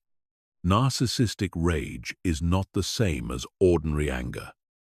Ordinary anger is a proportionate emotional response to a specific provocation. It has a beginning, a middle, and an end. It resolves when the underlying issue is addressed or processed. It is communicable. The person experiencing it can usually articulate what they are angry about. Ordinary anger, while uncomfortable, is a normal and navigable part of human emotional life. Narcissistic rage is categorically different. It is explosive, seemingly boundless, and wildly disproportionate to the apparent trigger. More importantly, it is not primarily about the trigger at all. It is a defense mechanism, a catastrophic response to a specific kind of internal experience that individuals with narcissistic psychological organization find intolerable above almost everything else. The experience of being exposed, contradicted, corrected, ignored, or treated as ordinary. To understand narcissistic rage, you have to understand what it is defending. Narcissistic personality organization, whether clinically diagnosable or existing across the broader spectrum of narcissistic traits, present in many people who would never receive a clinical label, is built around an extreme, fragile core sense of self-worth that requires near-constant external validation to remain stable. This is sometimes described as a grandiose self-image that functions like an elaborate house of cards, impressive in its apparent solidity, catastrophically vulnerable to disturbance. The narcissistic individual has built their entire psychological architecture around the belief in their own exceptionalism, their superiority, their specialness. And this belief, to remain viable, requires the world and the people in it to continually reflect it back. When someone or something punctures that reflection, when they are genuinely criticized, corrected, refused, ignored, rejected, or simply treated as a normal person rather than a uniquely exceptional one, the internal experience is not merely unpleasant. It is experienced as destabilizing at a profound level. It is felt somewhere below conscious thought as an attack on the very foundation of the self. Narcissistic rage is the system's response to that destabilization. It is the psychological structure protecting itself with maximum available force. And because the internal threat feels existential, the response feels proportionate to the person experiencing it, even when it is completely incomprehensible and terrifying to everyone around them. What triggers it? Almost anything the narcissistic person interprets as a challenge to their sense of superiority, their right to control outcomes, or their image in the eyes of others. A mild disagreement that is heard as a categorical rejection of their intelligence. Honest and carefully delivered feedback that is received as a devastating personal attack. Not being consulted on a decision they feel entitled to govern.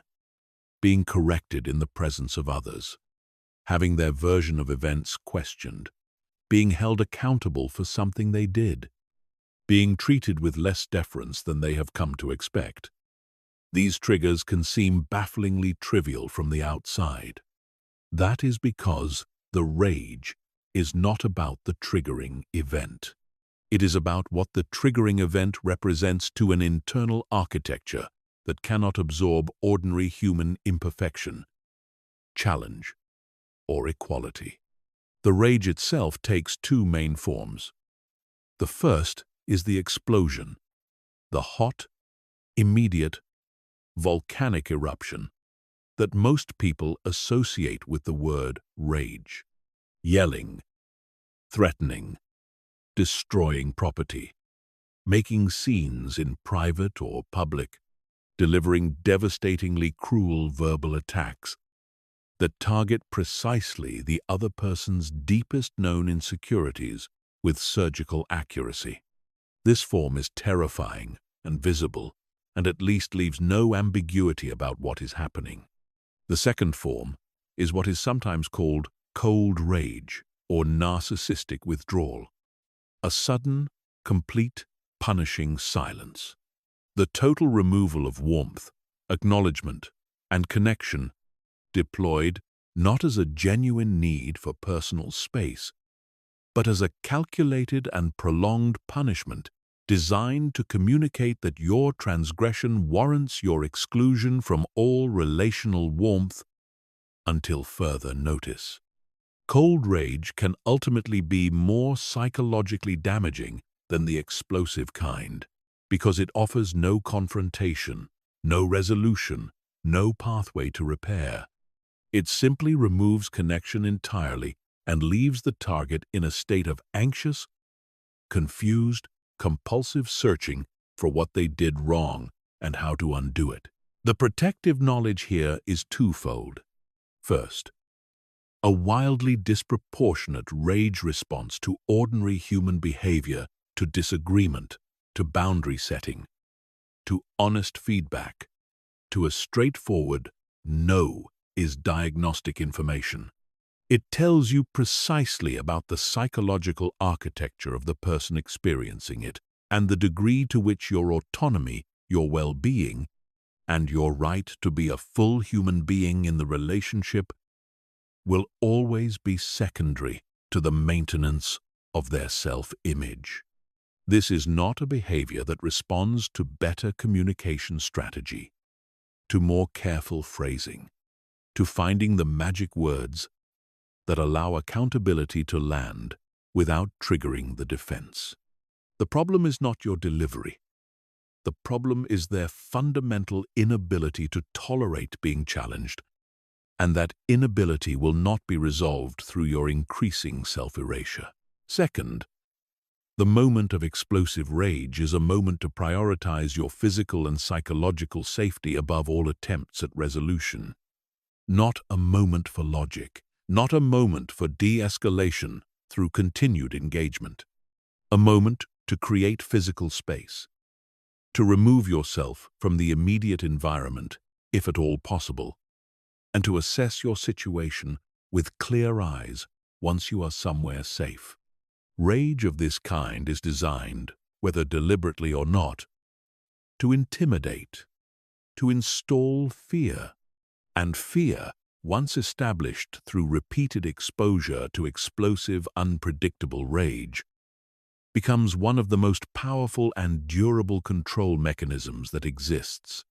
You begin, gradually and then completely, to organize your behavior not according to your own values and needs, but according to what will prevent the next explosion. Your life reorganizes itself around their volatility. That reorganization is the control mechanism, working exactly as it was designed to work. And seeing it clearly, naming it honestly, is the first movement toward refusing to live inside it. Chapter 13. Coercive Control, the Abuse that Leaves No Bruises. For a long time, the dominant cultural framework for understanding abuse, particularly within intimate relationships, was anchored almost entirely in physical violence. The harm was legible when it left visible marks. When evidence existed in a form that others could see, recognition became possible, sympathy became accessible, and the path forward, however difficult, was at least nameable.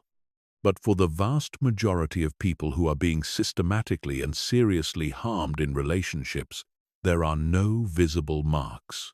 There is no single dramatic moment of violence that functions as a clear line between before and after. There is instead something far more insidious, far more comprehensive, and in many ways, far more psychologically devastating. There is a sustained, patterned, systematic architecture of behavior designed to dominate, control, and subjugate another person's entire existence. It has a name that has only relatively recently gained the legal and clinical recognition it deserves. That name is coercive control. Coercive control is not a collection of individual bad behaviors. That distinction is critical, and it is the reason this form of abuse remained invisible to law, to medicine, and to broader culture for so long. Taken individually, many of the behaviors that constitute coercive control appear ambiguous, explainable, or even particularly to people outside. The relationship looking in like reasonable expressions of care, concern, or personal preference. The harm is not in any single behavior. The harm is in the pattern. The harm is in the systematic, comprehensive, relentless nature of the control, which accumulates over time into a total assault on the target's freedom, identity, and capacity for autonomous thought and action. Consider this way of thinking about it. If someone looks through your phone once without permission, that is a violation. It is a meaningful breach of trust. But if someone monitors your phone every single day, controls who you are permitted to speak to, reads your messages in real time, demands you account for every person you communicate with, and creates serious and frightening consequences whenever contact with a non-approved person is discovered, that is not a violation. That is a prison. The profound difference between the individual behavior and the systematic pattern of control is the difference between a difficult moment in a relationship and a destroyed life. Coercive control operates simultaneously across every domain of a person's existence. It dismantles financial independence through control of money, sabotage of employment, and the engineering of economic dependency that makes leaving practically impossible without external support. It dismantles social connection through the isolation tactics we have already examined in depth, removing every relationship that might provide perspective, reality testing, or a safe landing place. It attacks physical freedom through the monitoring of location and movement, the regulation of appearance and dress, the control of daily schedule, and the management of access to transportation and communication. It attacks psychological integrity through sustained gaslighting, through the relentless erosion of self-esteem and self-concept, through the installation of a pervasive sense of inadequacy and unworthiness that eventually leads the target to genuinely believe they could not survive or function without the very person who is causing their harm. And it attacks identity itself, the foundational sense of who you are, what you value, what you are capable of, what you deserve, until the person who entered this relationship and the person who now remains inside it are barely recognizable to each other. One of the most important features of coercive control, and one of the primary reasons it is so extraordinarily difficult to leave, is the way it engineers its own perpetuation. Every component of the system works to make exit feel impossible.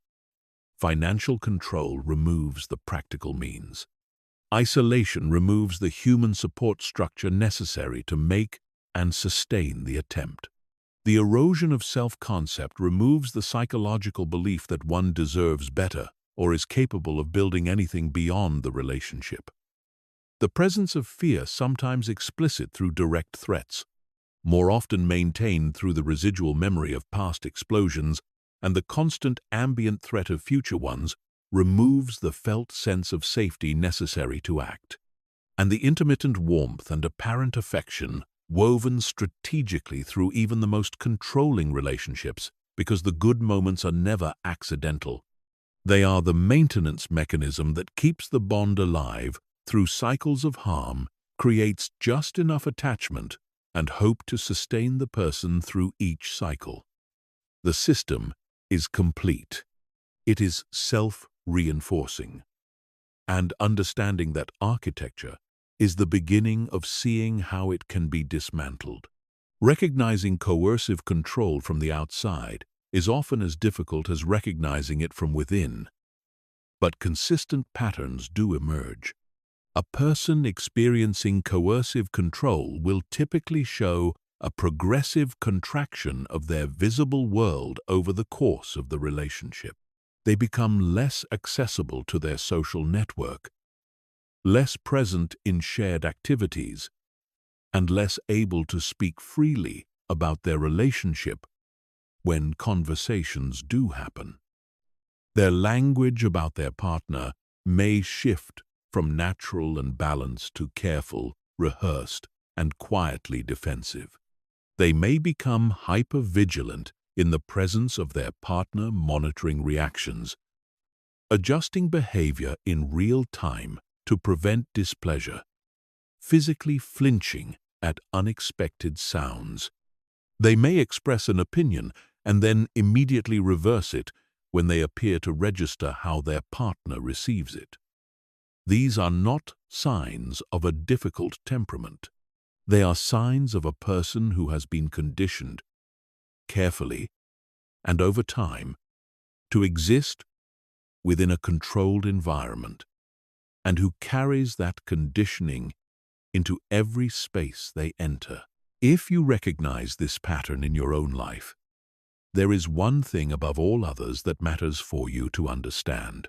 What you are experiencing is not love, regardless of how it is labeled.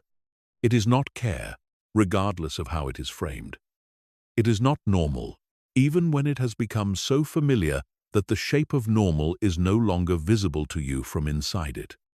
It is a system of harm, and like all systems of harm, it has an exterior. There is a world beyond it. There are people and organizations specifically equipped and specifically dedicated to helping you find the path toward that exterior. A domestic abuse resource, a trusted person who exists outside the relationship sphere of influence, a therapist, a legal advocate reaching toward any of these, is not a betrayal of the relationship. It is the beginning of the journey back to yourself. Chapter 14. How to Rebuild After Psychological Manipulation, the Return to Yourself. If you have spent months or years inside a psychologically manipulative relationship of any kind, there is a specific shape of damage that does not repair itself simply because the relationship ends. The manipulator may be gone, the dynamic may be over, but the internal architecture that was constructed during that time, the distorted beliefs about your own worth and capacity, the hypervigilance, the flattened sense of your own needs, the trained inability to trust your own perception, the low-frequency constant anxiety that was once the ordinary texture of your daily existence in that relationship, that architecture does not automatically dismantle when the external cause of it is removed. You carry it, and until it is deliberately, carefully, and compassionately addressed, it quietly shapes everything that comes after. It shapes your new relationships, making you either reflexively avoidant of genuine intimacy or drawn, sometimes almost magnetically, toward familiar dynamics that feel recognizable precisely because familiarity was built in a house of harm. It shapes your professional life by installing beliefs about your competence and your worth that were placed there by someone who benefited from your diminishment. It shapes your relationship with your own mind by making self-trust feel dangerous, because self-trust was the thing that was most consistently and deliberately attacked. Naming this damage, clearly acknowledging that it is real, that it has a specific psychological shape, and that it responds to specific, targeted, patient healing, is not weakness. It is accuracy. It is the honest assessment of where you are. That is the absolute prerequisite for getting somewhere genuinely different. The first and most foundational step in rebuilding is reclaiming your own narrative. During a manipulative relationship, the story of who you are was largely written by someone else. You were defined by your failures, your inadequacies, your emotional fragility, your unreasonableness, your ingratitude. The story of what happened between you was shaped and then reshaped by the manipulator's version of events, delivered with a conviction that overwhelmed your own quieter, more uncertain account. Your version, your memory, your experience, your honest interpretation of what occurred was consistently invalidated, rewritten, or dismissed as evidence of your own dysfunction. Reclaiming your narrative means beginning, in whatever safe space you can find, to tell your own story again, in your own words, from your own perspective, without preemptively apologizing for it or softening it to protect someone who caused you harm. This happens in therapy, where the professional relationship creates a specific container in which your account is heard without being challenged or rewritten. It happens in trusted conversations with people who have no stake in defending the person who hurt you. It happens in journals where you write what actually occurred without censoring it for anyone's comfort.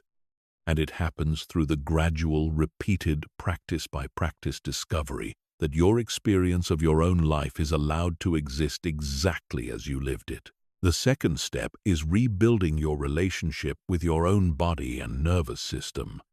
Prolonged psychological manipulation, particularly the kind accompanied by emotional volatility, unpredictability, and fear, dysregulates the nervous system in measurable and deeply physical ways.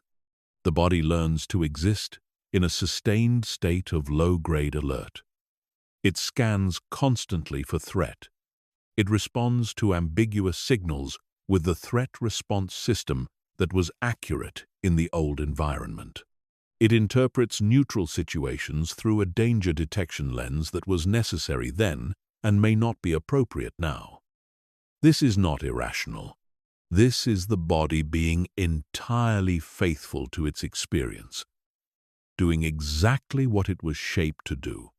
But it is also something that can be genuinely addressed over time, with appropriate support, through practices that communicate physical and psychological safety to a nervous system that has not felt safe in a very long time.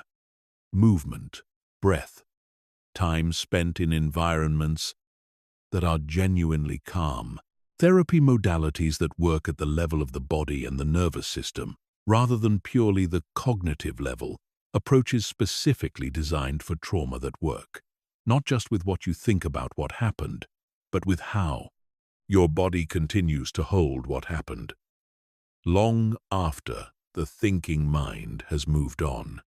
The third step is the slow and deliberate rebuilding of self-trust. This may be the most delicate of all the repair work, because self-trust was almost certainly the most targeted thing in the relationship. It was in the manipulator's direct interest for you to distrust your own perceptions, your own judgment, your own emotional responses, your own instincts. A person who trusts themselves is very difficult to control.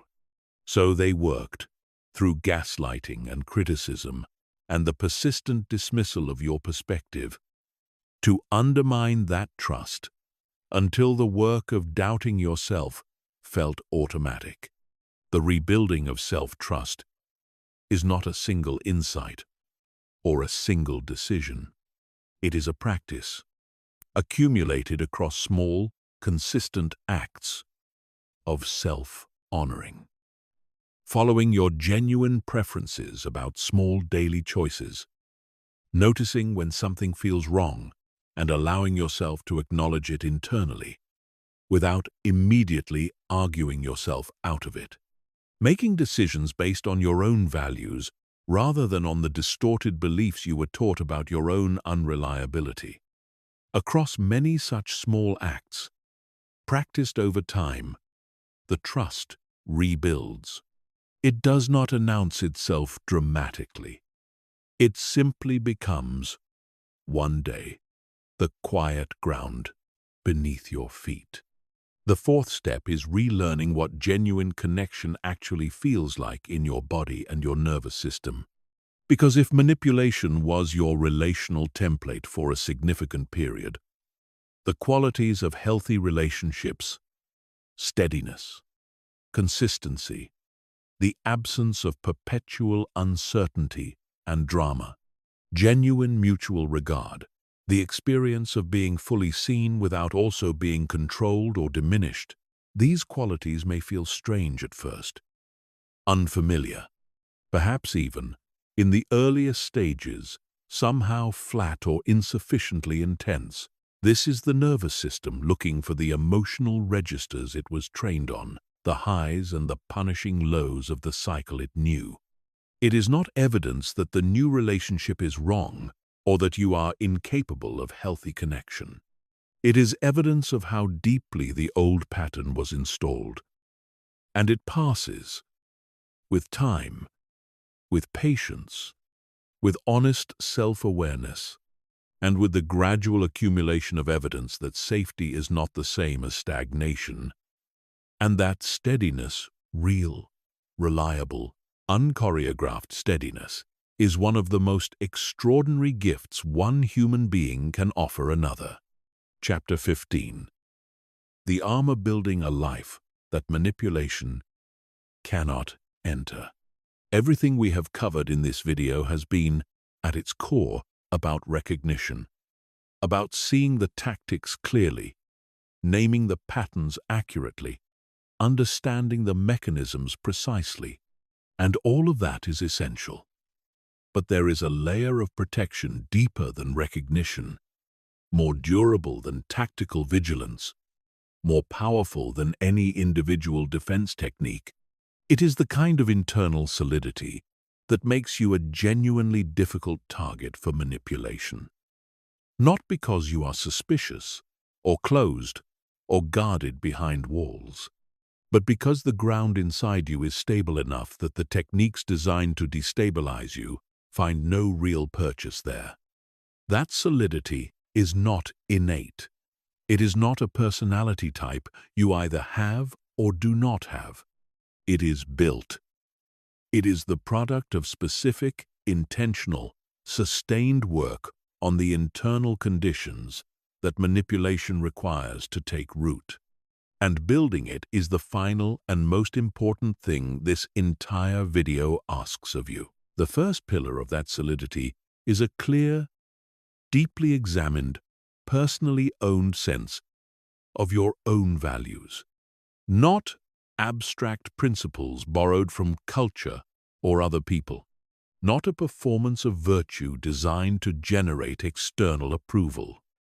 A genuine, lived, tested understanding of what matters to you and why. People with clearly defined internal values are significantly more resistant to manipulation.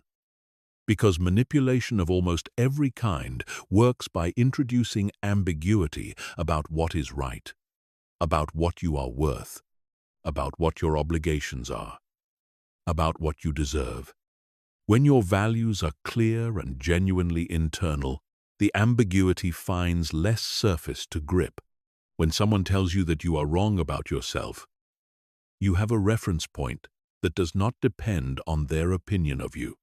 When someone attempts to rewrite the story of what occurred between you, you have an anchor in your own direct experience of how your values moved through the situation.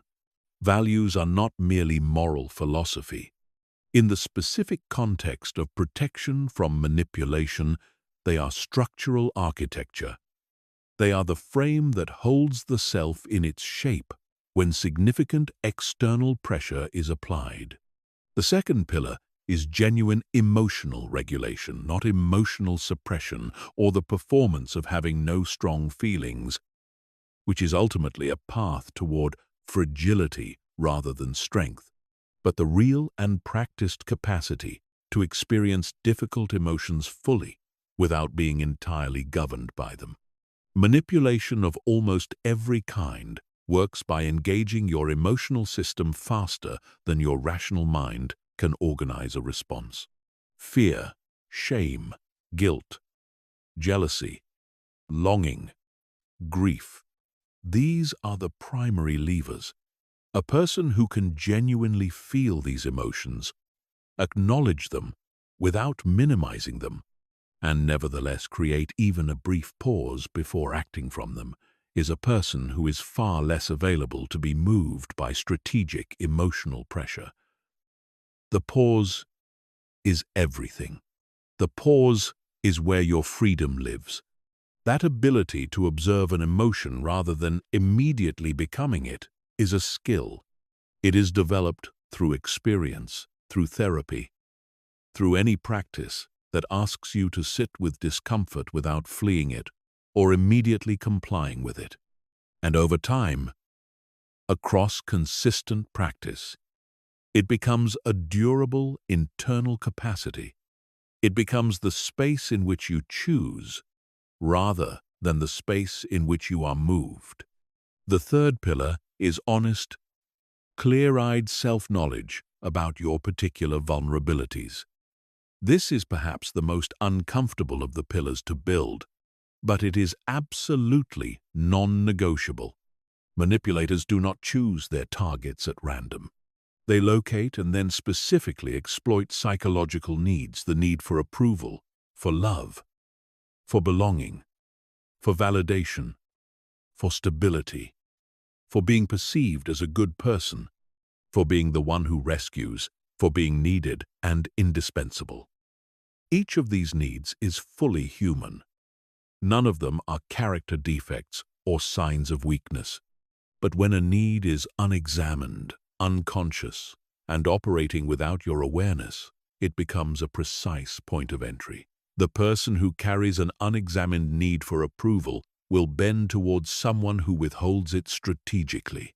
The person with an unexamined need to rescue will find themselves repeatedly in relationships with people who need rescuing, because something in their unconscious pattern recognition was drawn to exactly that configuration before the conscious mind had a chance to evaluate it. Knowing your vulnerabilities does not mean eliminating the needs beneath them. It means knowing where the door is, so that when someone reaches for it, you notice the hand before the door opens, and you get to make a conscious, deliberate decision about what to do next. The fourth pillar is the cultivation and active, intentional maintenance of a rich and genuinely independent life. This is about more than social connection, though social connection is essential. It is about having sources of meaning, pleasure, identity, and grounding that exist entirely independently of any single relationship or any single person's perception of you. Work or creative practice that you find genuinely meaningful and that belongs entirely to you. Friendships that are maintained and invested in for their own sake, not as overflow from a primary relationship. A relationship with your own physical existence through movement, through rest, through care of the body that does not require anyone else's approval or attendance. A sense of yourself that is broader and more durable than any single role you occupy: partner, employee, parent, child, friend. A person whose entire sense of worth and stability is channeled through a single relationship or a single source of validation is profoundly and specifically vulnerable to whoever controls that channel. A person whose sense of self is distributed across many genuine, independently maintained sources of meaning and connection is not easily destabilized by the loss or corruption of any one of them. Build the breadth of your life deliberately. Protect it actively. It is not selfishness. It is the structural foundation on which everything else, every relationship, every creative pursuit, every expression of who you genuinely are is able to safely stand.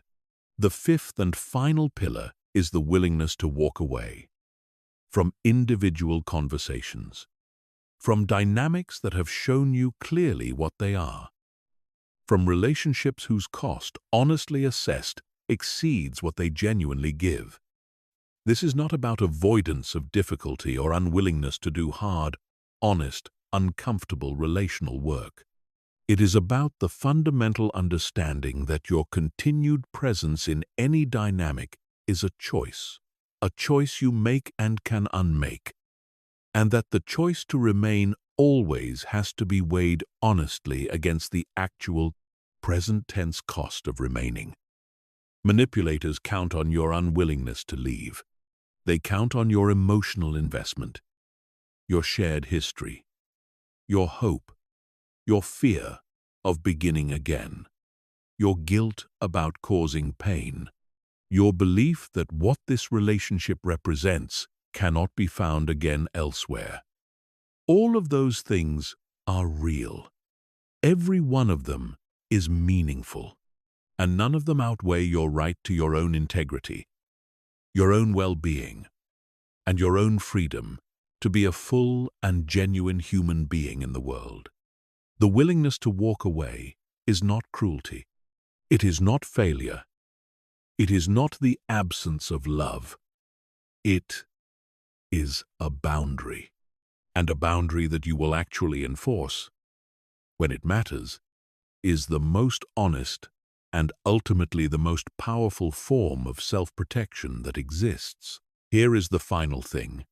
The people who manipulate, who gaslight, who love bomb and isolate, and future fake and triangulate and rage and control, the vast majority of them, are not cartoon villains constructed purely of malice. They are, in most cases, deeply damaged people enacting patterns that were built in them long before they ever met you, by damage that was done to them. Understanding this is not an invitation to excuse their behavior or to remain in its path. It is simply the truth. And the truth, all of it, the full, clear, honest truth about how human psychology works in both its darkest expressions and its most luminous ones, is precisely what makes you free. Because a person who genuinely understands the architecture of manipulation, who can see it clearly without being consumed by fear of it, who can love without being fooled by the performance of love, who can trust without surrendering their own judgment, who can be fully present in relationships without disappearing inside them, that person moves through the world in a fundamentally different way. Not as someone who is closed, as someone who is genuinely, durably, unmistakably open and safe inside that openness in a way that no one can take from them. You came here because something in you already knew that this knowledge matters. It does.